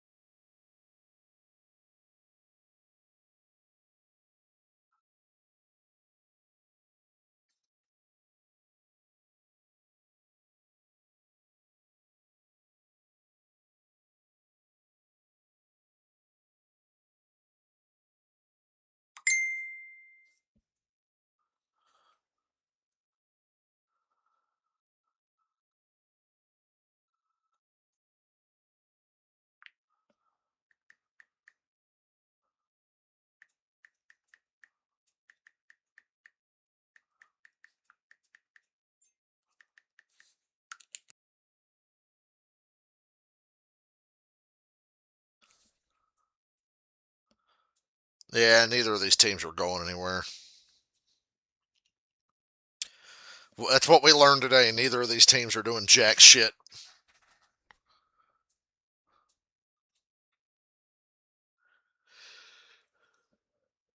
I am not streaming this next game. I'm too tired. But I will watch it, and I will eat my pizza.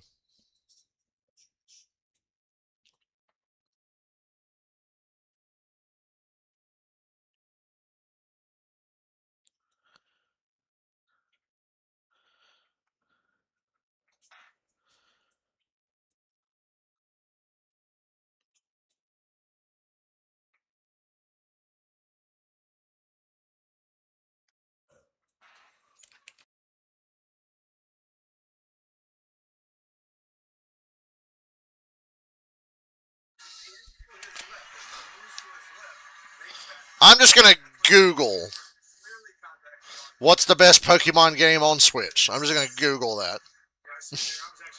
What's like the general consensus? What's the best Pokemon game on Switch? What's the consensus? Pokemon Legends, they say.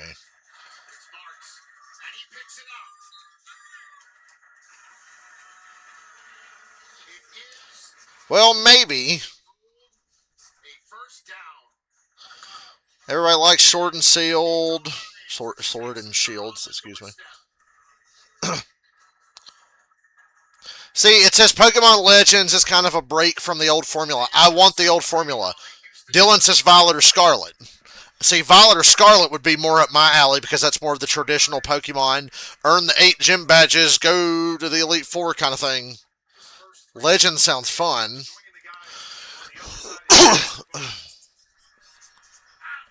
victory formation. As they're celebrating on the Texans sideline, they're celebrating in Denver. The Diamond and Pearl remakes pique my interest because Gen 4 was the generation I left behind. AFC West champions. And yes, ladies and gentlemen, the Denver Broncos are your AFC West division champions. Have a shot at the 1 seed. Rather getting punched by a Colts loss on Monday night to the San Francisco 49ers. I'm going to think things over Colts are eliminated. because it's high time I play Pokemon again. Taking one final knee, still have a shot at the AFC South. And yeah, Houston, the AFC South is not over yet, ladies and gentlemen. Great game by the Texans. Thought they came out The Colts really needed Houston to lose this game. I know that. to bring his team back, but just too many mistakes to overcome for the Chargers. Well, for the entire broadcast team here on NFL Network, for Jamie Erdahl, Megan O'Leary, Kurt Warner, and our entire I guess it's We send you farewell, good night, and I'll see you tomorrow. final Mercedes-Benz post-game show after a short Congratulations, Houston. Texans once upon a time Clinch playoffs, and congratulations, Denver Broncos, AFC West champions, a decade in the making. dropped down the playoff It's a long time coming for Denver, so good for them. Sorry, Chargers, at least you're in the playoffs. when they were 0-5 Can't wait to see where you go and lose in the first round. Stadium. Houston 20. And yeah, the Colts are out now.